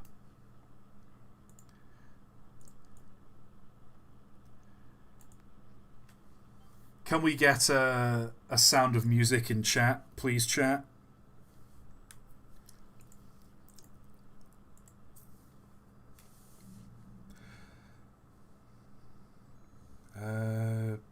Bottom 3 countries. Oh, you got a glitched fish.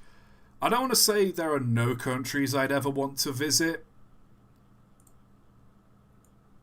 Because if I could, I would love to go all around the world. And, like, there's a bunch of countries that I would like to visit, but, like, politically, I wouldn't feel right, or, like, morally, I wouldn't feel right going there. There are countries that are just straight up dangerous. Like, here's a rather tame answer to that question. I'd never want to go to the parts of the Amazon where there are, like, uncontacted tribes. Like, I'd never want to go to those places, because, like, I don't know if this is just fear-mongering from the internet or if this is genuinely a thing, but there are places where, like, tourists aren't welcomed by the natives. Like, if you go there and they spot you, they will try to hunt you and kill you because you are, like, trespassing in their domain to an extent. You can tell I've been playing Curse of Strahd recently by referring to it as domain. But, like, you are on their land and you are not welcome there, and they will hunt you and they will kill you. Like, local tour guides will just say, hey, we gotta go.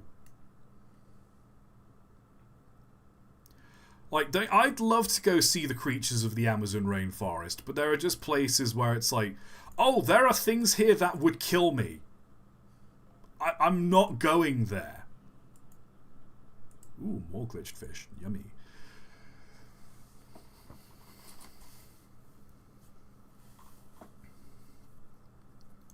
So I don't know. There are a lot of countries I'd like to go to. There are a lot of countries I don't want to go to.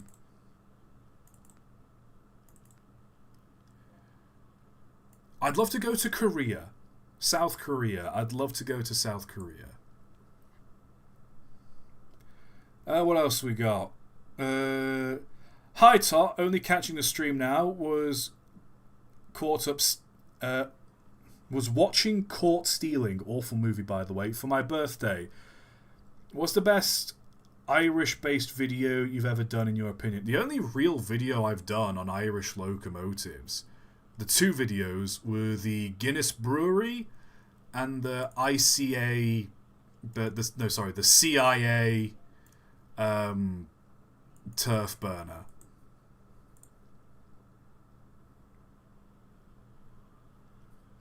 Both of those are great videos. Favorite non-traditional railway, like a funicular or a rack railway. Non-traditional railways. Ooh. I do love a good rack railway. I do just love a good rack railway.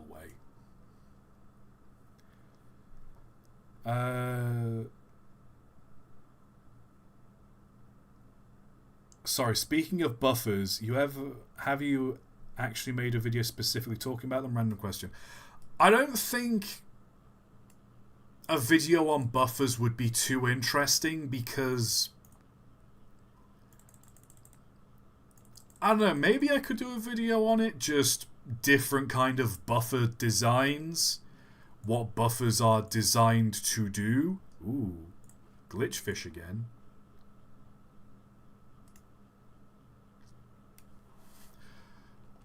Like, now we're all just catching glitchfish. What the hell? I don't know. I could do a video on buffers, but I also don't think it would be that interesting.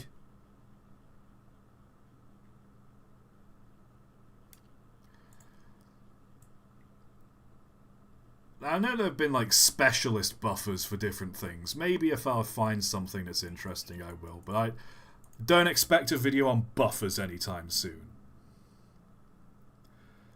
Are you looking forward to the 2026 Mario Galaxy movie? I'm apprehensive. Because Mario Galaxy is... I don't want to be that guy, but Mario Galaxy is like a sacred game to me. Like, it is considered one of, if not the best platformers of all time. Like, that is not an easy bar to reach. Like, look at all of the platformers there are. There are some brilliant ones. Mario Galaxy is considered one of the best of all time is no small feat. And that game holds a significant amount of, like, weight to me, like, nostalgically.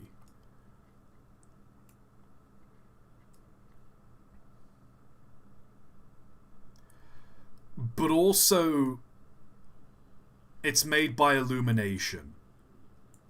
And it greatly depresses me that the last Mario movie, it had such an incredible soundtrack.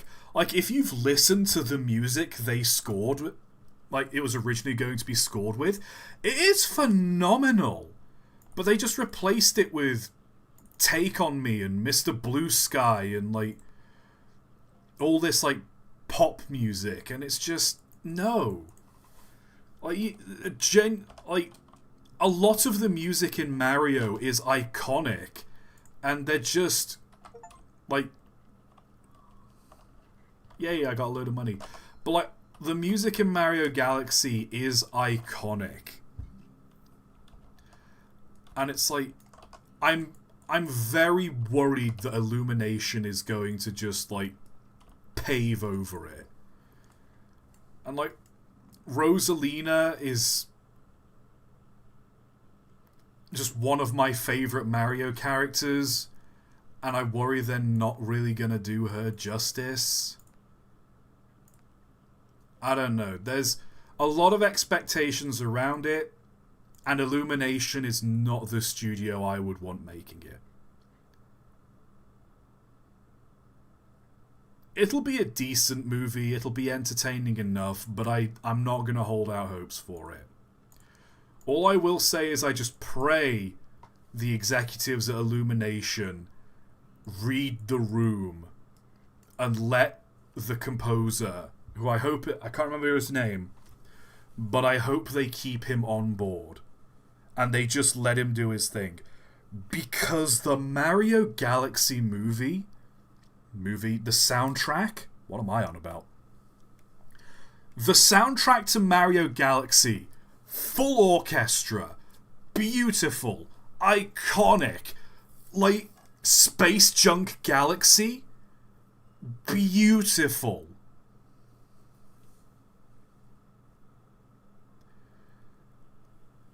Good Egg Galaxy, oh, iconic.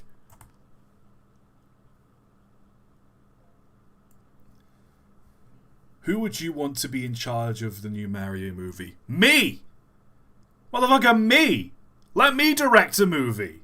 I want to make this! And I'll make it good!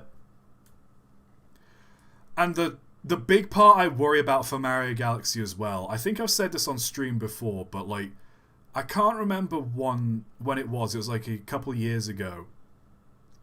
I was home for Christmas. I was visiting family. And I didn't have my PC with me. I don't have a laptop. I was bored. So I had my Wii back at home. I just booted up Mario Galaxy and I started a fresh save. And playing the game, I was like, no, I was enjoying myself. It's fun, the vibes. It was just, I was loving it.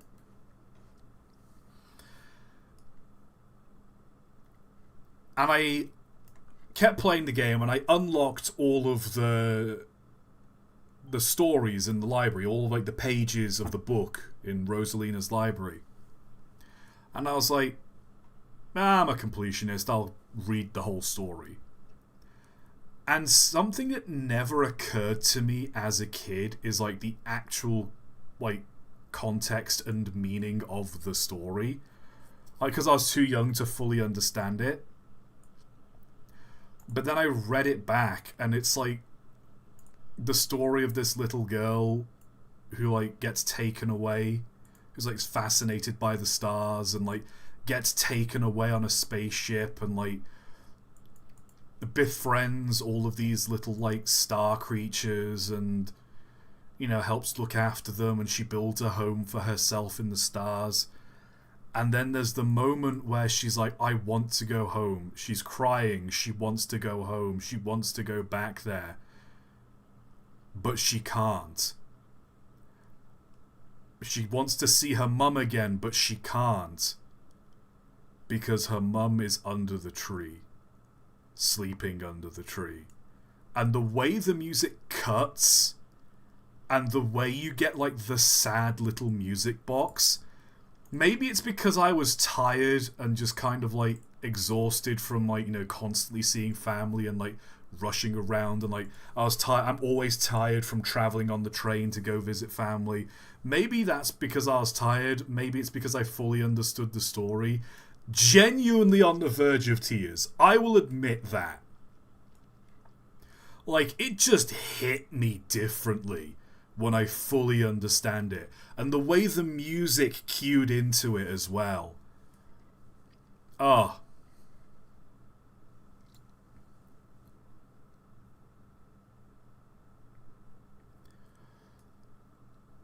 You know, it's one of those, like, very touching emotional beats that I hope they do justice if they do the Mario Galaxy movie. Like, the best thing they can do, this is Illumination, this is the Minions people. The best thing they can do is they either just don't acknowledge that, or they have to do it justice. That's kind of why I'm hesitant to be excited about the Mario Galaxy movie. The original Super Mario Bros. Movie that came out the other year, it's fine. It's a half-decent movie. I'm not going to go out of my way to watch it again. It's just, Mario things just kind of happen, and you just expect it to go along with it. The movie felt like they were trying to sell Mario to me. Like, this wasn't a movie about Mario. This was a movie trying to get me hyped for the games. Like, oh, here's the Mario Kart thing, and oh, here's Mario doing the jumping, and the Mario thing, and like, oh, here's Mario doing this. It's kind of fun. Like, it felt like it was trying to sell me Mario as opposed to give me an enjoyable story experience. The Sonic movies, on the other hand, I want to clarify, I'm not a Sonic fan. Like, growing up, I was Team Mario all the way. Could not care less about Sonic. Hearing they were making a Sonic the Hedgehog movie, bleh. Cared nothing for it. Then I watched the Sonic movie. Actually, a half-decent movie. Not awful, but not great. Just a decent movie. Then I watched Sonic 2. That was fun as well.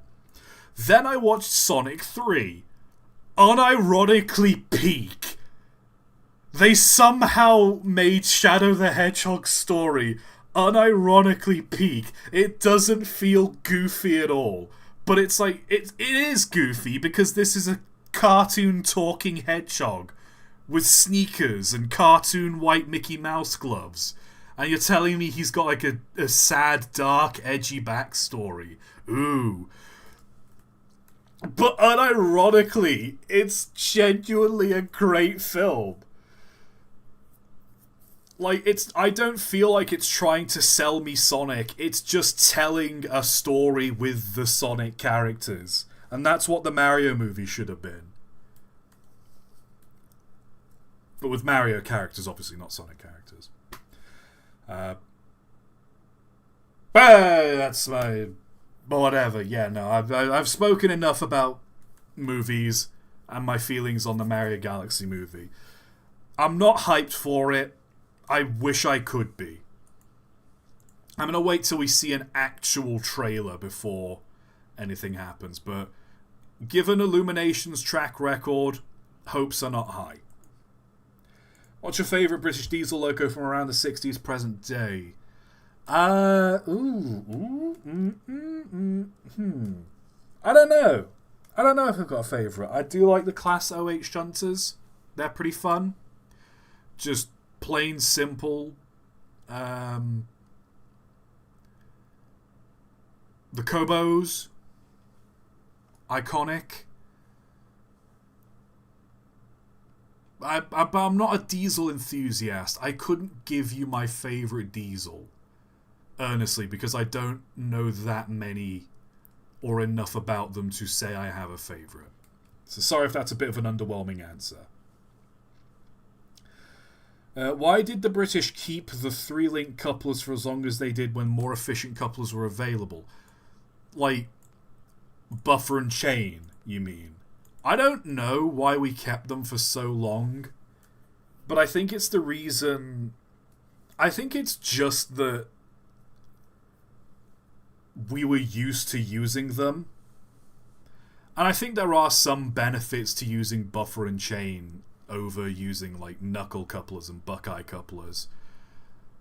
Like, buffer and chain, on passenger carriages at least, generally tends to be... It generally tends to be better for stopping, like, jerking and, like, bumpiness between the carriages. I know knuckle couplers, like, that's a thing they sort of struggle with. Why Britain kept buffer and chain for so long, I don't know. We still use it. I'm sure there's... Whoa! Don't mind me, let me just put this shark in my pocket.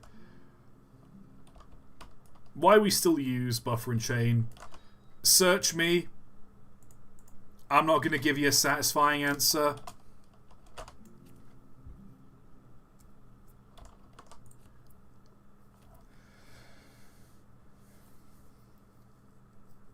Question. What are some locomotives, including ones considered failures, do you think deserved better or could have been better? There's quite a few engines I've covered that could be done better. I don't want to cop out and say I can't decide, but, like, hold on, let's view my channel, see which ones I've covered, which ones deserved better.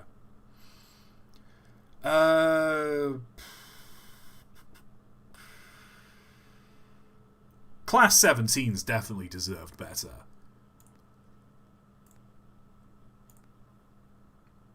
I feel they definitely deserved better. What else? What else?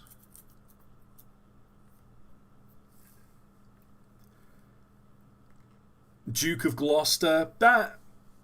I mean, I say it deserved better, but it got better. Like, it's been upgraded and improved. It's not like... So I wouldn't say that deserved better because it kind of has gotten better. I'm hearing a lot of jingle jangling. What else? What else? What else? The turf burners, that definitely deserved better. I feel that would have been just a really nice engine to have. pole roads, maybe, but they're not a full railway. I don't think those really count.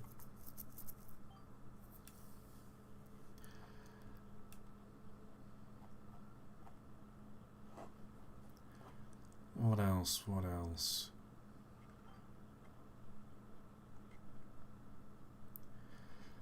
Those Swiss electric engines, like the steam engines that had like the pantographs on them, they deserve better. Oh wow, what the hell is this?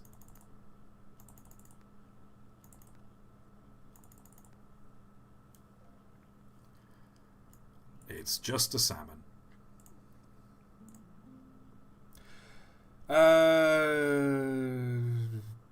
Well, kind of a whack question, but could you do a Liverpool accent? Like a Liverpool accent? I'm not very good with a Liverpool accent, I'll be honest. It's one of those accents I've never really practiced, but Liverpool is sort of like this, you know. I'm talking like the Beatles. Because I'm in Liverpool. I don't really know what else you want me to do for you, Rabber. Do you prefer Rabber or do you prefer D-Man? I'm so used to calling you D-Man. I don't know if I want to call you Rabber anymore, but if you prefer Rabber, I'll call you Rabber. I don't know where this accent's going, and I'm going to drop it before it gets worse. As I said last stream, I'm working on a tribute to Trains and Rail fans.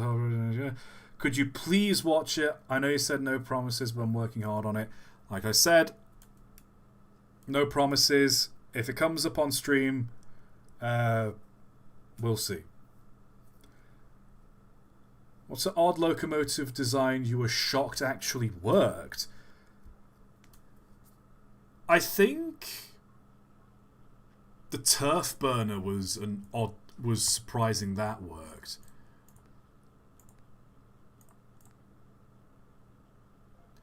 I think recently that was just odd that kind of worked. Kits and still engine, the paper wheels that Pullman used, I'm surprised those were like a thing. Those worked.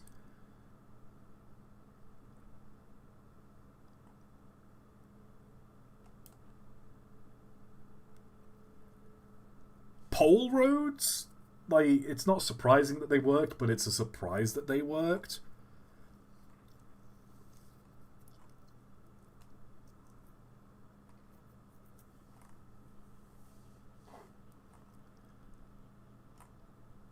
I'm just scrolling through my videos to see someone else.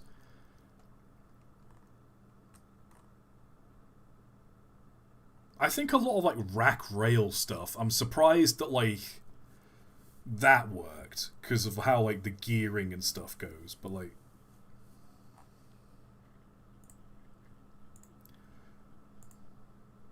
who would you want to be in charge of the new Mario movie? I don't know.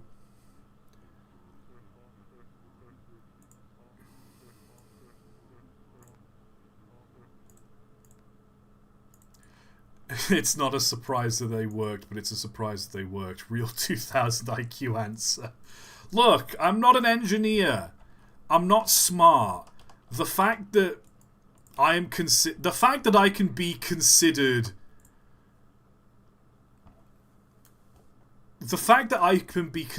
a peer among railway officials is disgusting. I don't hate D-Man, but I prefer Rabber. Okay, I'll go with Rabber then.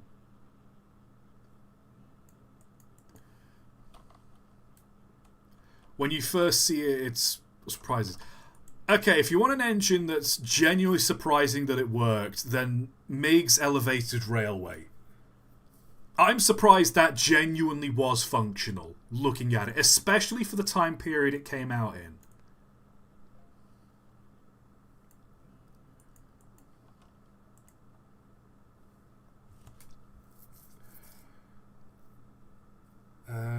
Have you signed up for the engines of the Neen Valley animation? I've signed up to be background characters.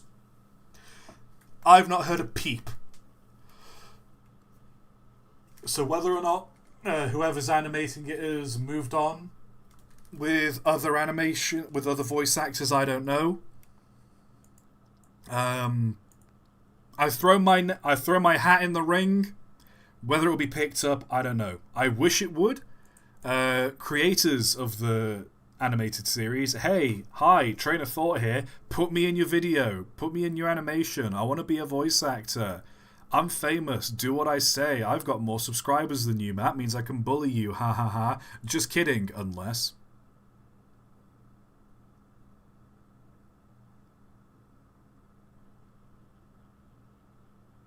Of all the videos you've done lately, which one did you have the most fun making?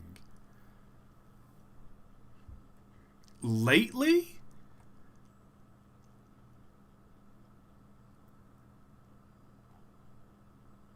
I think Lion might have been the more fun one lately. Either Lion or the that French cab forward engine. Thuil's experimental express engine, that video. The only reason I had fun making that video is because just the morbid fact that on one of the sources, when it described how he leaned out of the locomotive cab and was struck by a line-side pole, just one of the sources straight up said, oh yeah, he brained himself on a line-side pole. Which is very crass, but very morbidly funny to me. Favourite brand of glass? The see-through kind, I guess. How much different would the world be if Sans Peril had won the Rainhill trials? I don't know.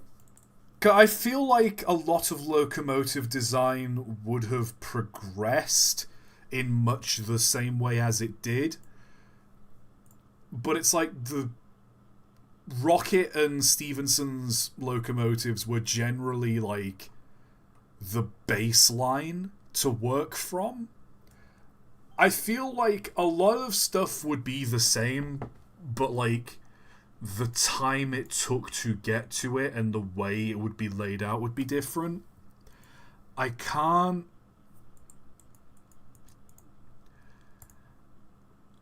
say I know for certain how much different the world would be. I think it would be similar, but it would definitely be different.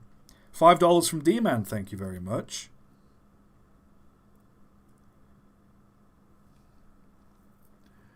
What is the most baffling / incomprehensible thing to you about the North American railroad system?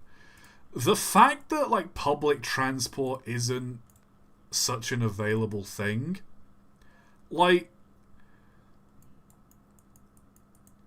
genuinely, let me lay it out. You're telling me that this is a country that is like really far spread out, and you're telling me you don't have high-speed rail? Because why? This is why I hate airplanes. Like, not only would high-speed railways be more like environmentally friendly, but also you don't have the same restrictions as you do with planes. Like with planes, you have to like watch how much weight you've got. There's only so much you can carry at once. Like, and then there's TSA. Oh, you've got a bottle of water. Sorry, you can't have that. Oh, you've got shampoo. Sorry, you can't bring that on in case it's a bomb. Like, you've got TSA just taking everything they can from you. Like, you're telling me that is better than walking to a train station with as much luggage as you'd like. Like, there's no weight limit when it comes to the luggage. Like,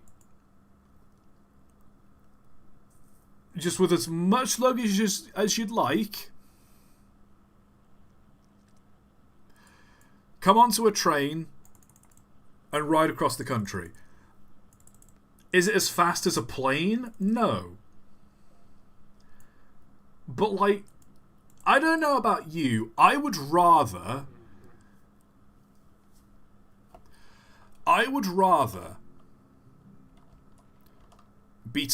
I'd rather spend like 3-4 hours on a train than I would rather spend like an hour and a half on a plane. Also, if a plane breaks down, you kind of have to hope there's a runway nearby for you to land on. Meanwhile, if a train breaks down, you just send another train to go and tow it. I don't know, it's incredible to me that the United States and like a lot of North America used to have like a lot of railroad infrastructure, and it's just been decimated. Oh no, Tayson! You hate aircraft, cries to a sad piano solo. Tayson, no! Oh, planes are cool. Those Magnificent Men in their flying machines is one of my favourite movies. Planes are still kind of cool.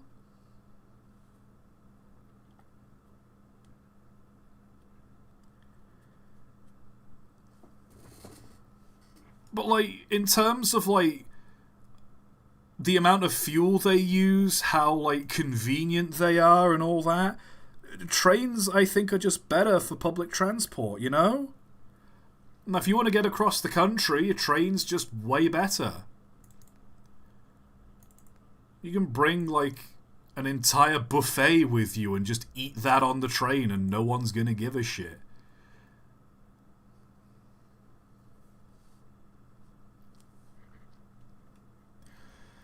What else we got? Who do you think would win in a fight? Me or the entire cast of Family Guy? Probably the entire cast of Family Guy. I've seen the abuse Peter can take when fighting that giant chicken. I'm not winning that fight. What do you think of the old Pacers the UK had? I genuinely am upset that I missed my chance to buy a Pacer.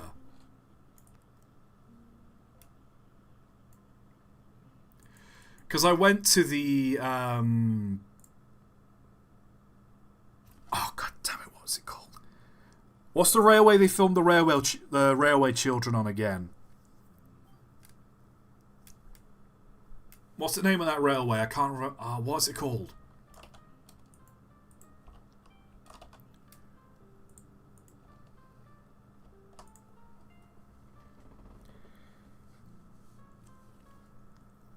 Thank you for the music, by the way, Strasbourg. What's the name of that railway? I can't for the life... I'm gonna... Keighley-in-Worth Valley Railway. Keighley-in-Worth Valley Railway. That one. God, it took me a second. But, when I went there and went on a tour of, like, the shed, they showed like the Pacer they had in reserve. They bought that Pacer for 500 quid.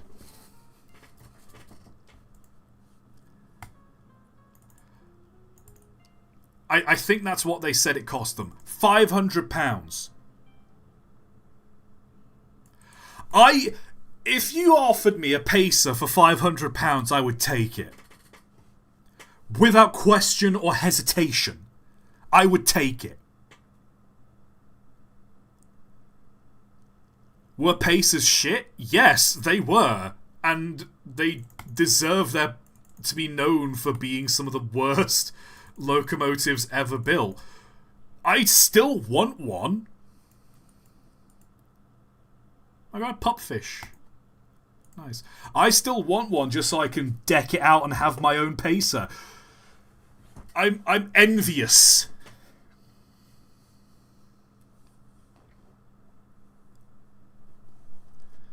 Have you watched Dexter? And why are you in a black void? I'm in a black void because someone told me this is where the best fish are. And looking at Strasbourg, I'd think they were right.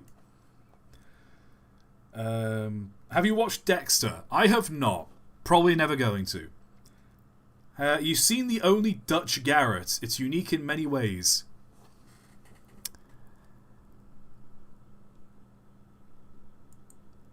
I may have something in the works to do with that Dutch Garrett.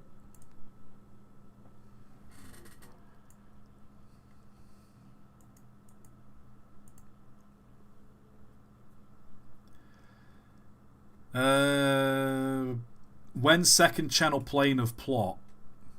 I don't know. I can barely bring myself to upload to this channel on a good day.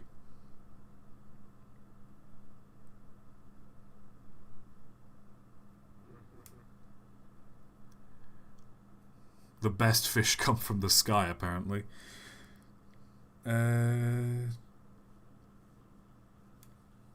T-Ason's offering to tune up the Pacer, which... You have connections with the army, right, T-Ason? I reckon you could really soup that thing up. Put a jet engine in it.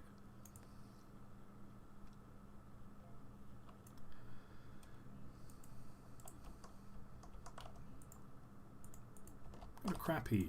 What else we got? Give me my fish. Give me my fish. Here we go. I'm probably going to have to rounding up or winding down for the evening. Hey ToT, would you ever consider playing Red Dead Redemption 2? I've never played either of the Red Dead games. Been meaning to though. I've heard a lot of good things, so I probably will get round to playing them. Probably not on YouTube, because, let's be real, if I don't play a train-related game, nobody ever watches the streams. You've seen the amount of viewers I get on those Half-Life streams. Plus, I think it would just be something I'd want to experience in my own time. Unless I just ditch the whole train thing altogether and I just become like the next queso or something. Follow up on any other things. Taking trains across the country is something most Americans don't do because they're slower and more expensive than airplanes, also car lobbyists. Nah, I get it. Now, the thing about my tribute videos, and because a lot of clips from around YouTube, I think credits. I'll give it a look. No promises, but I'll probably give it a look. When third channel crane of thought? I don't know. Give me a reason to look at cranes. Will you ever do a Minecraft stream with train mods or without? Definitely with train mods. I think I might make Minecraft a members only thing. I might just make that a members only stream and I'd do that on, say, Mondays. Just Minecraft Mondays. But also,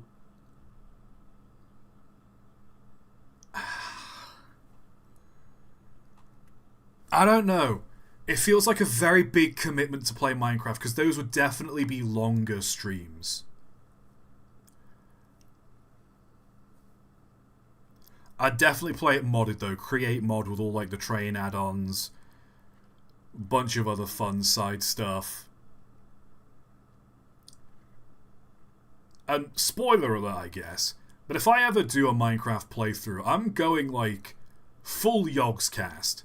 There's gonna be RP. There's gonna be like things happening. I'm gonna be like, oh no, what's this? And it's like, no, I've planned this, but there's gonna be lore. You know?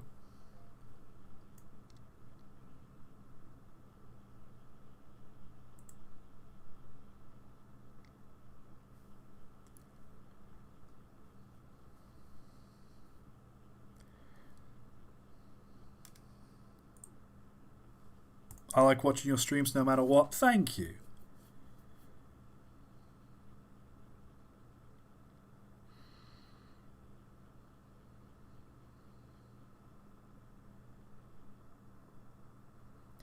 Might have actually a reason to break my vow never to play Minecraft. Hey, honestly, Minecraft's one of those games where if you give yourself an objective. Oh, I got a glistening bone. I'll have to keep that bone nice and safe. Minecraft's one of those games where if you have an objective, or if you give yourself an objective, then you will have fun. Because, like, it's like being in a sand pit, like a great big sand pit. Like, the first thing you do when you're in a sand pit, like, what do? Dig a big hole? That's your goal. What are you doing in a sandpit? Build a castle out of the sand? That's your goal.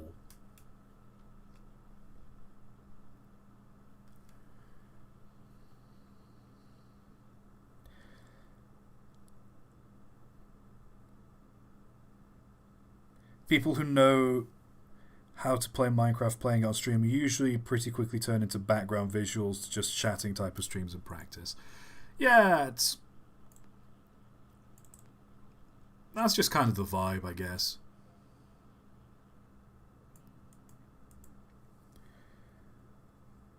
It will have Herobrine.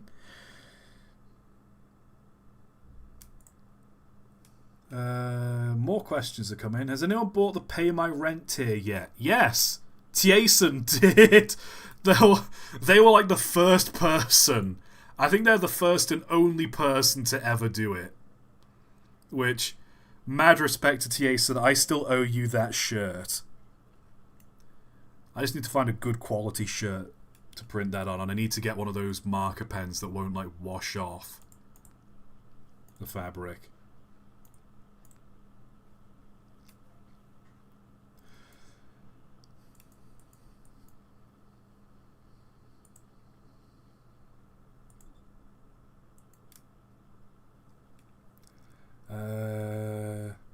Hey ToT, another question, but I thought you wanted to know that Red Dead Redemption has trains. Of course it has trains. It's a Western.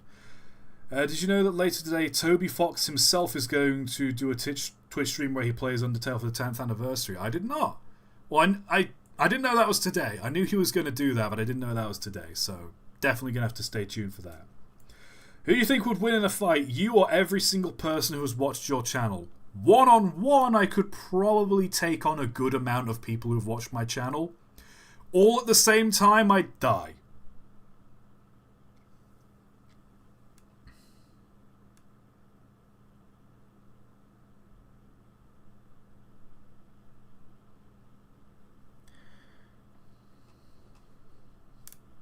Oh, D-Man, I'll get the Pay My Rent here someday, just not soon since that big commitment, and I've already given $1,000 plus before. Still waiting, by the way. I'm sorry!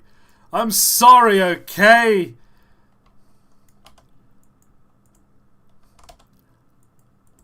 I'm very self-conscious.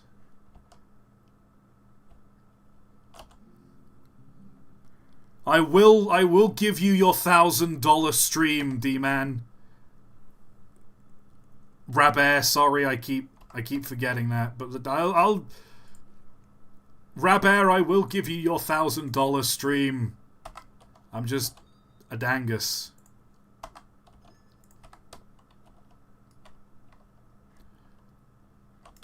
I'm gonna head back to spawn. I'm gonna start wrapping up. Oh hey, it's Thomas. Nice. And it's raining too. Let me...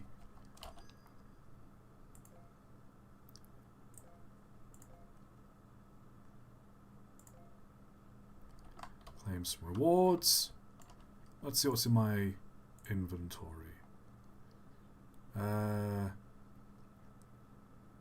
Let's drink some wine. There we go. Just end the night with some wine. Let's finish up these questions then. When's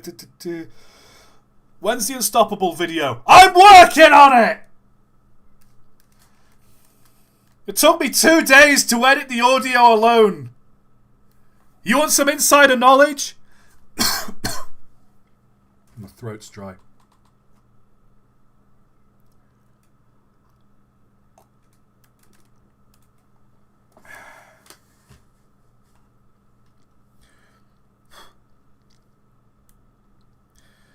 You want some insider knowledge? I finished editing my narration for that video. I've finished editing that audio. Do you know how long it is? 45 minutes.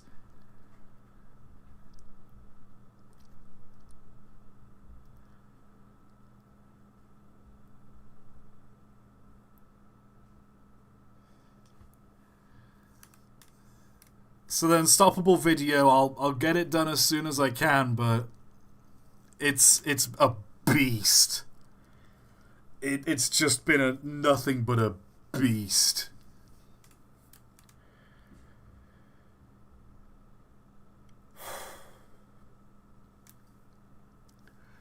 Okay. 100 copies of you versus 5 gorillas. I think the gorillas are going to stand a pretty good chance. But why would I fight the gorilla when I can just go vibe with the gorilla? Gorillas are like really peaceful creatures.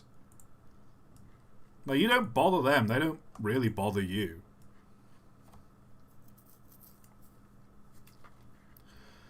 You versus Thanos, who'd win? Obviously me.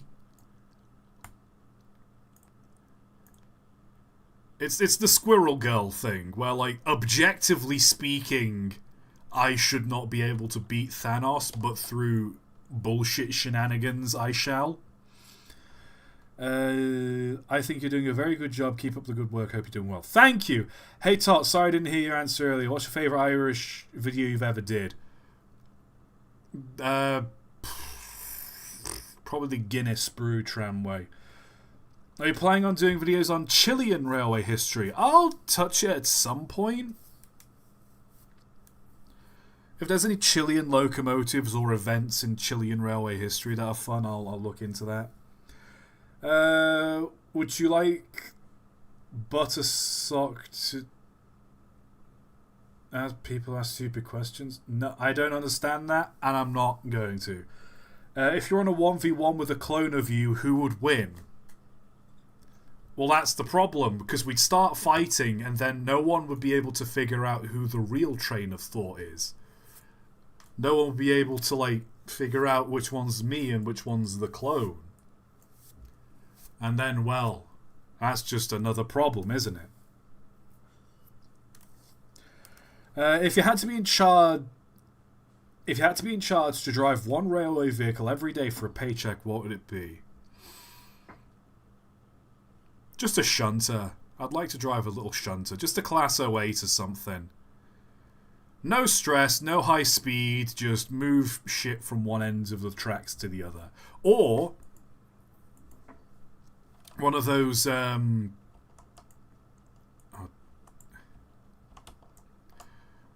we go. Or one of those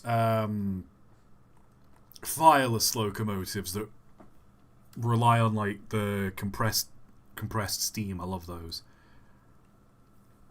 You covered a railroad dog, a railroad baboon, but what about a railroad cat? Station Master Tama comes to mind. Drop that in video suggestions. The video won't do well because no one ever seems to watch videos when I cover the animals. But hey, I'd love it. I'd love to. Who would win? You or 2 clones of you teamed up? Bold of you to assume that the clones wouldn't look at each other and start fighting each other. I don't like myself.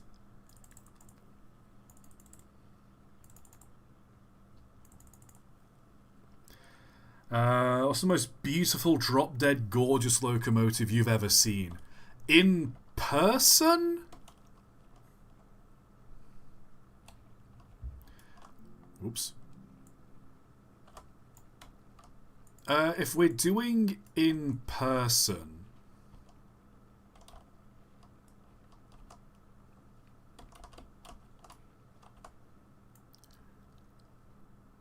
Nope, that's not what I meant to... Come on. Ah, whatever. In person, I think... The Stirling single at the National Rail Museum. Beautiful engine.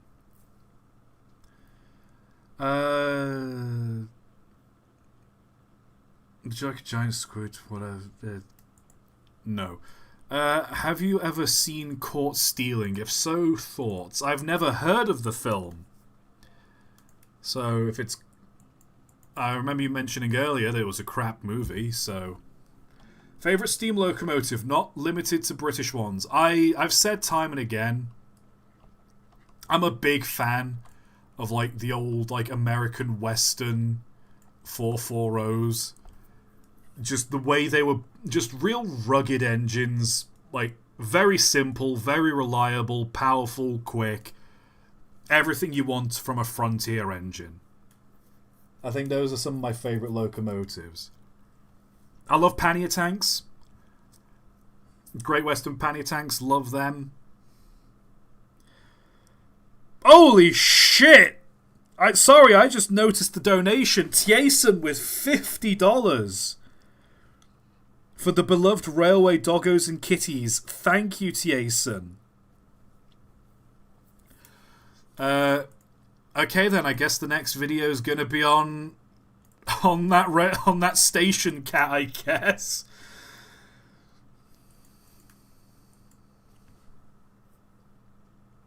Thank you, Tieson. Always, it's rare you show up, but you're always generous. Am I obliged? Do I have to come to your wedding now? I feel obligated to come to your wedding. D-Man with another $50.01 because I'm petty and don't want to be one-upped. Oh, I'm eating lobster tonight, boys. Thank you. Boys and girls, and they, thems. I apologise. I'm doing my best. Well, this has turned into one of the most profitable streams I've had in a while. Thank you very much. Oh dear, oh dear, oh dear. Who gives you all this disposable income? I swear. No, hang on, don't tell her it's very...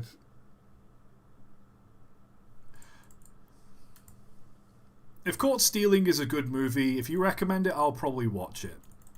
That's a lie, I probably won't, because there's so many movies I need to watch. I've not watched The Matrix. I went to film school and I've not watched The Matrix. What does that tell you about me? Everything you need to know, I reckon.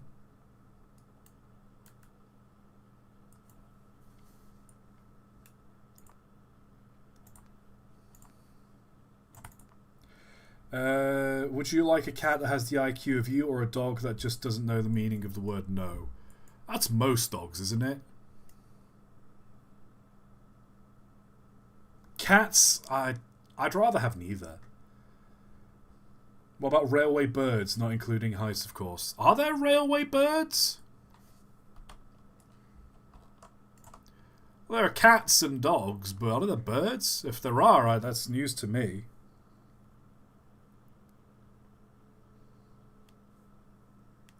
Oh, USS Salem, and I just want to be here even though I'm broke. Well, I appreciate that, and Alania W1 with the 5 gifted memberships. Oh man, we're swimming in it. We're swimming in it.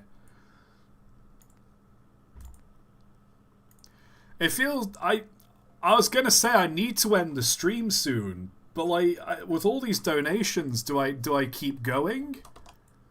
Because it feels kind of rude for you all to just give me the money now and then I say, all right. And then I just dip. I don't want to do that, but I also kind of need to go, guys. Have you heard of the Grand Canyon Valley locomotive? It burns using cooking oil. Post that in the video ideas. I'd love to do a video on that.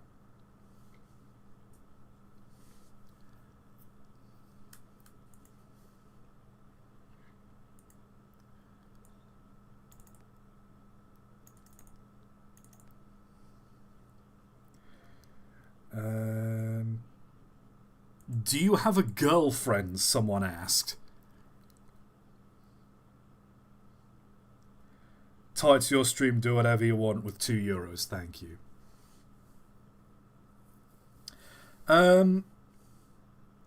I do not have a girlfriend. I wish I did. Boy, am I trying. Alas, I am maidenless.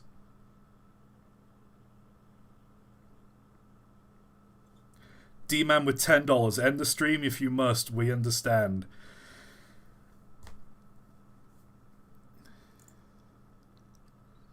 I'll answer. I'll tell you what. Everyone who's watching now, submit a question, and once I've got through all of them, then we'll end the stream. Okay? How's that sound? Submit your questions, even if it's complete nonsense. Just hurry up and submit a question.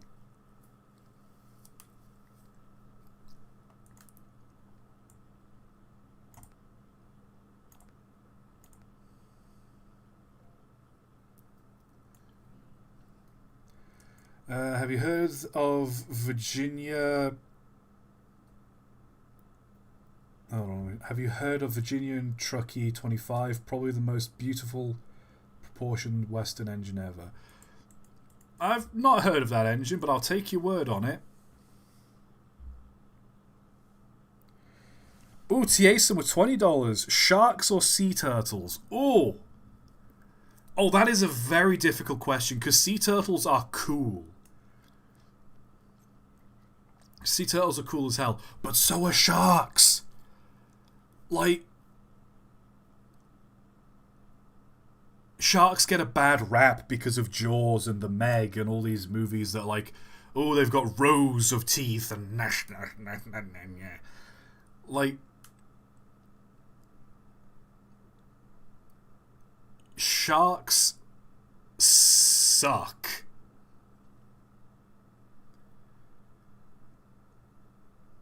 No, why did I say that? It sucks for sharks is what I meant. I'm sorry, sharks are great. Sharks are great. My mind is not working right now. I don't know why I said that. Sharks are incredible. Sharks are great. Sharks are fantastic. But it sucks that they've got such bad PR. It's dolphins. Dolphins, they're the bastards. If a shark bites you, it's because it's just an animal trying to just figure out and eat stuff. When a dolphin misbehaves, they are fully conscious. My mind is not working now. Don't imply your mind sometimes doesn't work, ToT. We aren't falling for that now. Oh dear. Oh dear. If I had to pick one, I'd pick a sea turtle, but sharks are... I'd put them in the same tier. I don't think I could put one over the other. They're both great.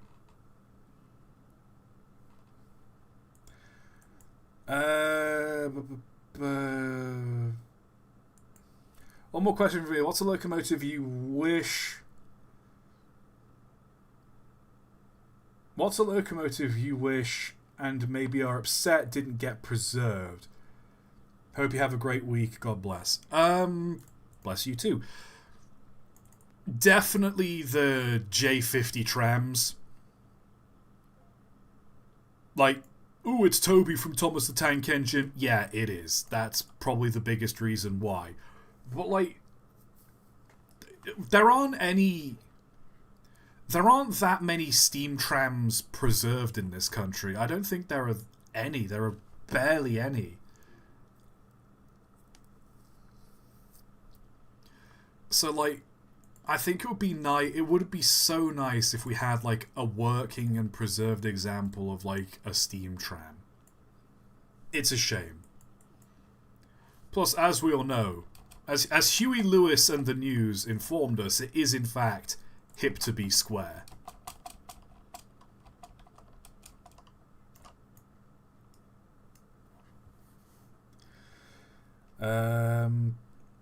How do you deal with anxiety, the kind that makes you shiver?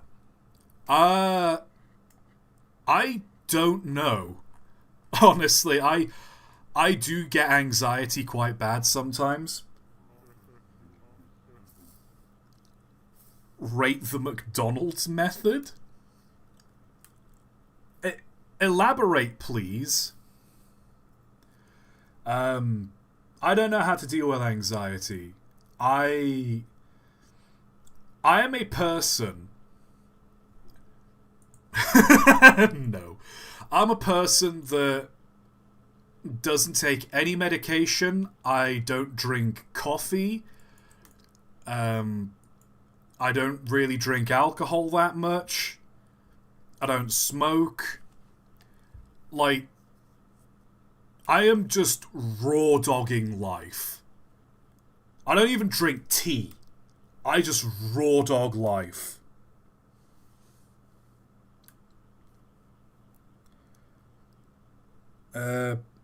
Tiason Kasongo has a question in Maine. Sorry, I'm... Alright, dude, I gotta go now, I'm drunk. One last question. Why did you start to like locos? Thomas the Tank Engine. Simple as that. Thomas the Tank Engine.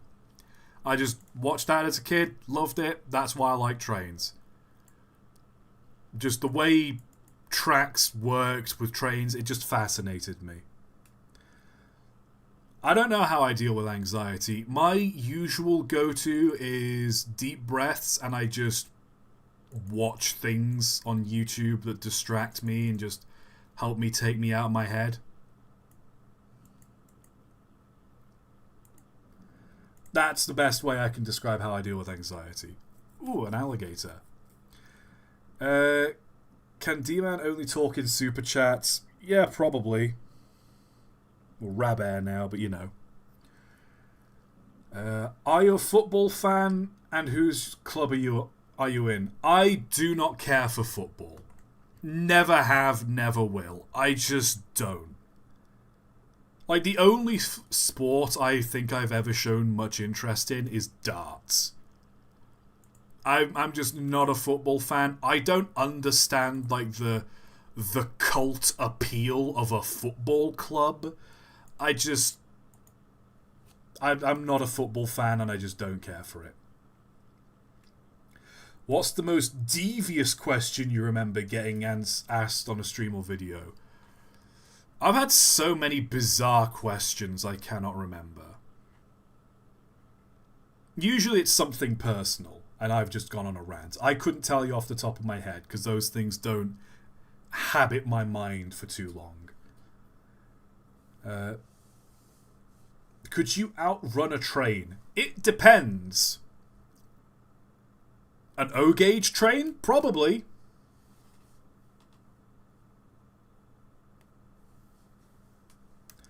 A full-sized locomotive? I mean, it depends on the distance. Like, you know, Mythbusters did that video where it is possible to technically outrun a Formula 1 car? Like in a 100-meter sprint, because the acceleration on a Formula 1 car isn't that good. I feel like I could in a 100-meter sprint, I could probably outrun a train, provided we're both starting from a standstill. Have you had fun this stream? Honestly speaking, it's been alright. It's just nice to talk to people. It's been quite quiet. Usually on these kinds of streams, I'm having to like scroll through the questions because I get asked so many. But I've not had to do that this week, so I guess it's just been a quieter week. Do I count as someone who gives you money? I haven't been doing it recently, but I've always been here since the first stream ever. You count. USS Salem has just been like you've kind of been this constant person in my streams. Like, it's rare I stream and you're not there. Like, you don't have to give me money to support me. Just being a frequent... Money helps, obviously, but like just being here frequently and giving me questions and things to talk to and react to and like worthwhile conversation, that's enough. Opinion on the recent Nintendo patent. Bullshit. Have you heard of the show Thomas the Train? I heard it's really good and has trains. One thing you love. Man, it's one of those things where, like,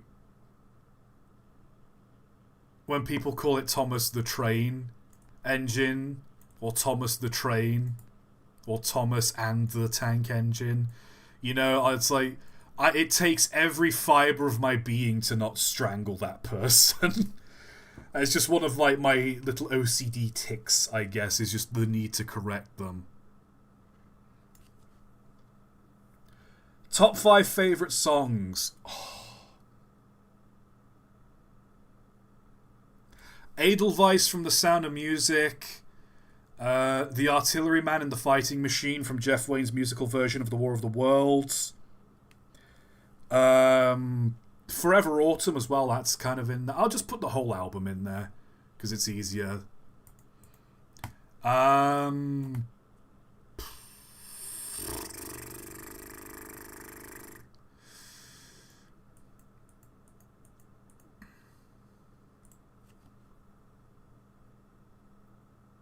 Infinite by Magic Sword.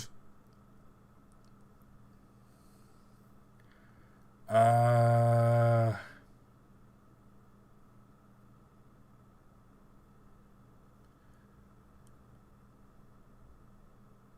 don't know, probably something by Europe that isn't the final countdown. Cherokee, Rock the Night. Just banging songs. I don't know, I like a lot of music. Ooh, Strasbourg's going off on the guitar.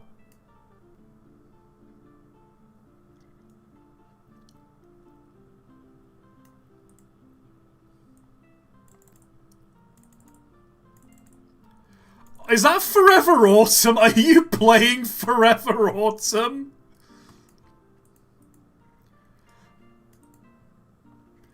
Money for Nothing as well, that's a terrific song.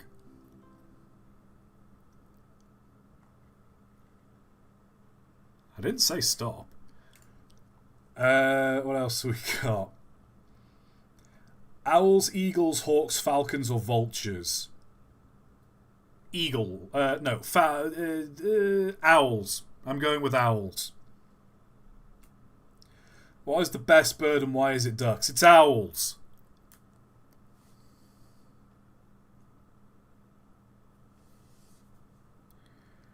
Yeah, Jason gets it. I want my MTV. The guitar riff in the opening, just dun dun dun dun dun dun dun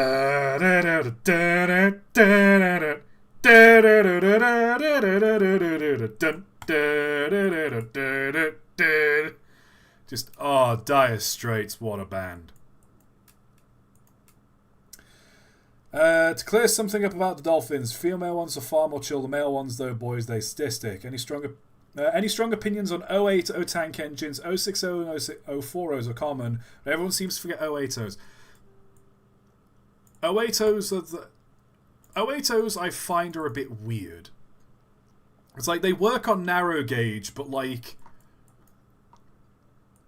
any 080 engine, tank engine or not, I don't know, it's just a weird amount of wheels. I don't know why. Like, if you've got no pilot or trailing wheels, and you've got more than, like, and you've got 8 or more driving wheels, I don't know, that's weird to me. It just always looks odd.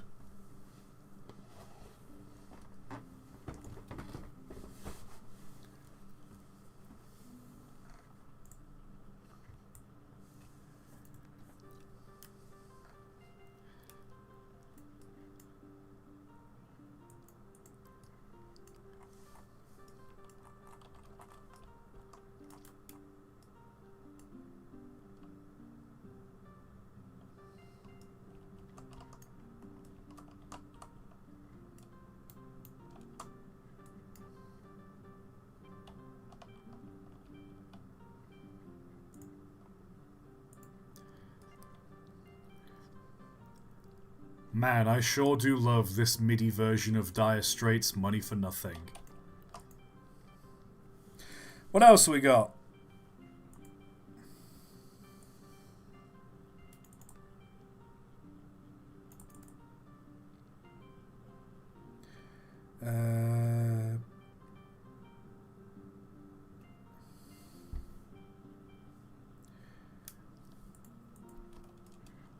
I got one more fish. Unfortunately, the business that got me deep into trains, TM Books, is going out of business. Oh, that's a shame. It's a shame they're going out of business. Sorry to hear that. Honestly, sometimes I try to drive myself to YouTube and I come back and basically what the food is. This is the questions chat, please. I need questions.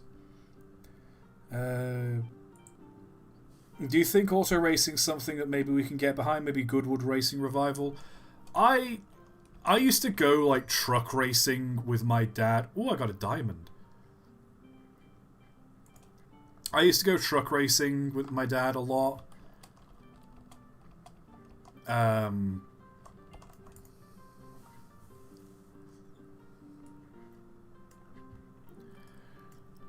don't know, it's been a while since I've just been watching, like, cars race.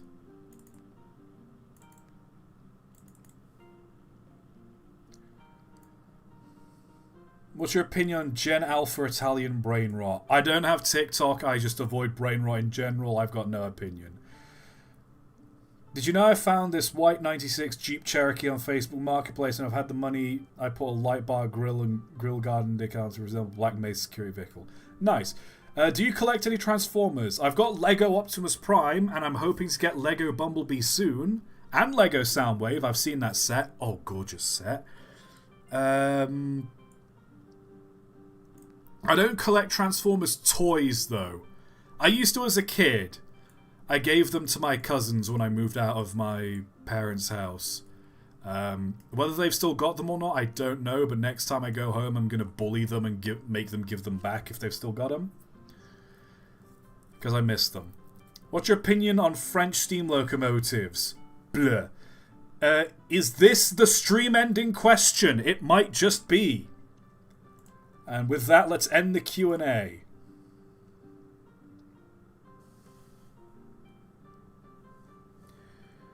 Oh, boy. I hope you got your money's worth out of those donations.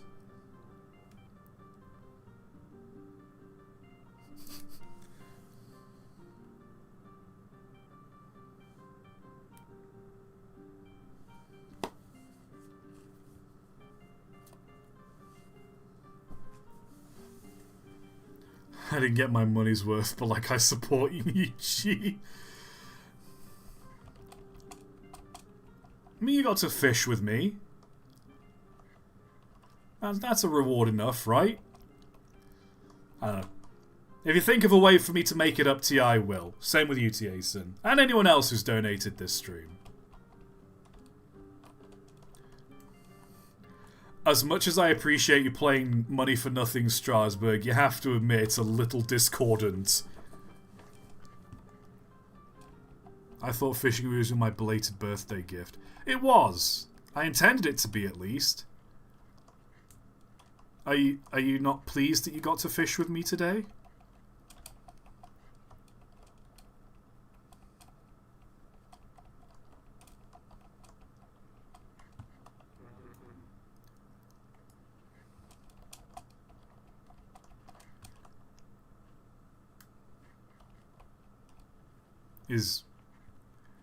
Is Rabert gone?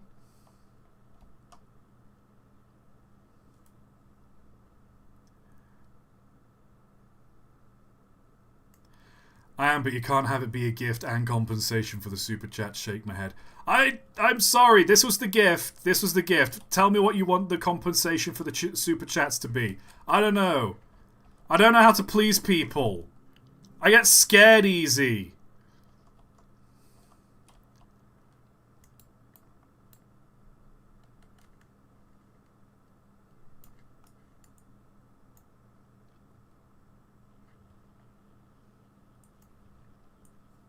We'll figure it out.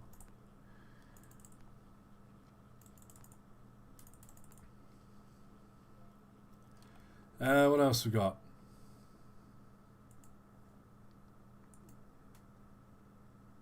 Like I said, it's fine. I like supporting your channel, VRO. Well, I'm glad you do. I'm glad people just like giving me money. I wish it worked where I just walk down the street and people start pelting me with actually, no, that would suck. Could you imagine just walking down the street, someone just reaches into their pocket and just peppers you with just a handful of like 20p pieces? God, that would suck.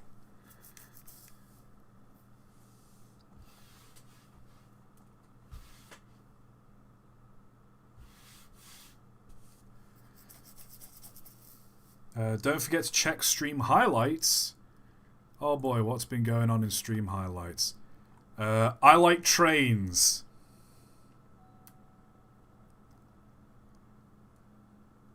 Hold on, I just heard my doorbell go. I'm gonna be right back, chat. You just behave.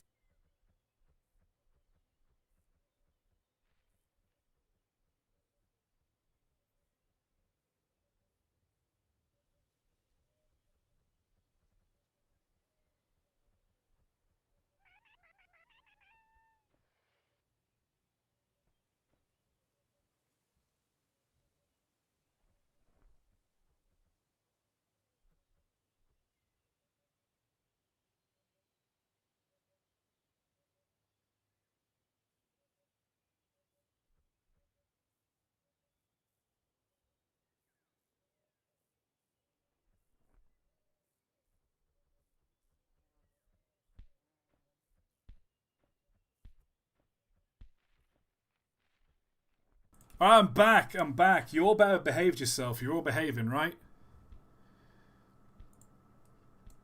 Rabbit, why are you? What did I do? Are you trying to knock me off the bridge?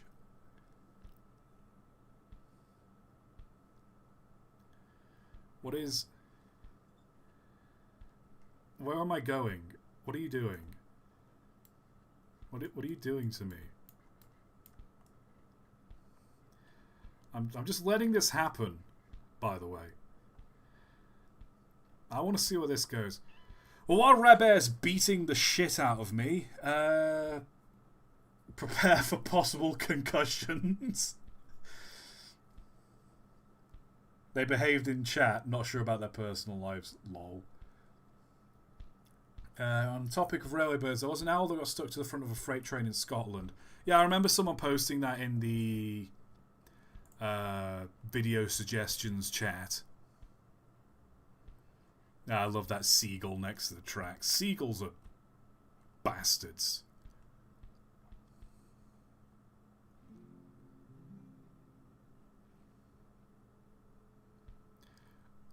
Why do you have that super punch, Strasbourg?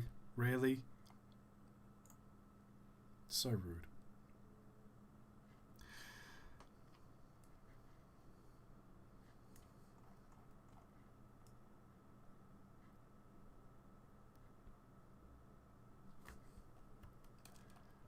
I'm just at the whims. This is a metaphor for what happens on these streams sometimes.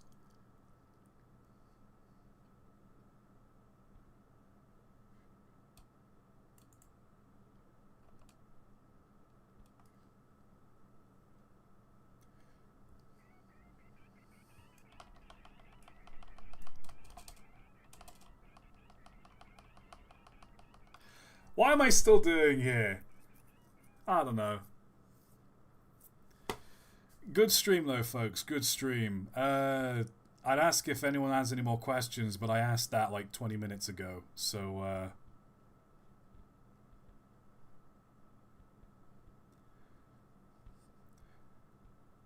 gets the game and cracks her neck in American. Just tell me there's oil in this game. I mean, there's gambling. Like, you can just come over here and we can just buy some scratchers.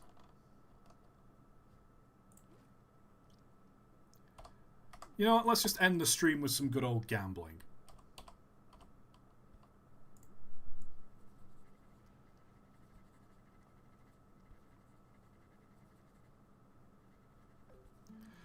Yay! $250, even though this ticket cost me, like, what, $350?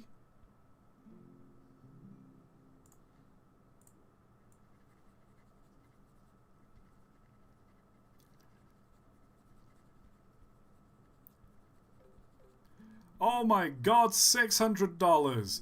It's a miracle.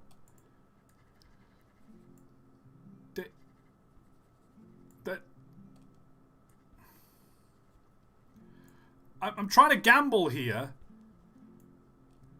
Hooray, we made money. I'm not going to gamble anymore. Let's end this stream.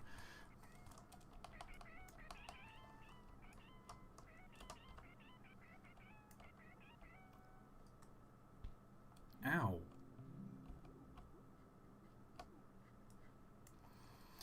Thanks for watching, everyone. This has been another Q&A stream where everyone keeps punching me into the being.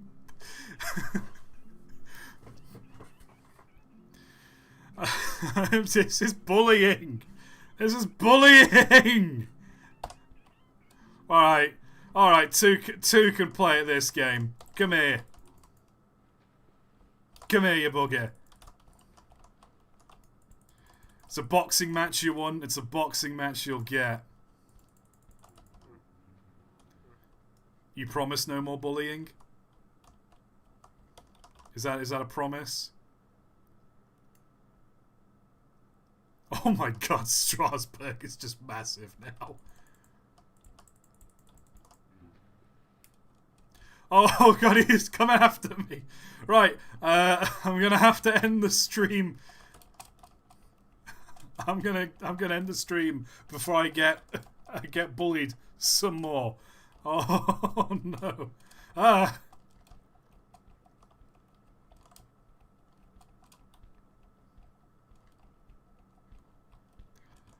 Yeet. Thank you all for tuning in. Thank you all for the questions. Thank you all for the donations. I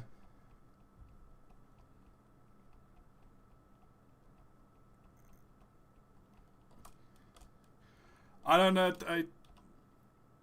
Truly epic content right here. Or just me running away from people trying to twat me with boxing gloves.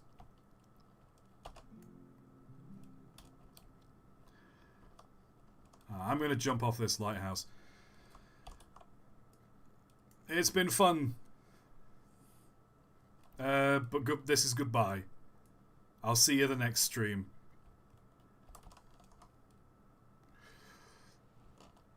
Fare thee well.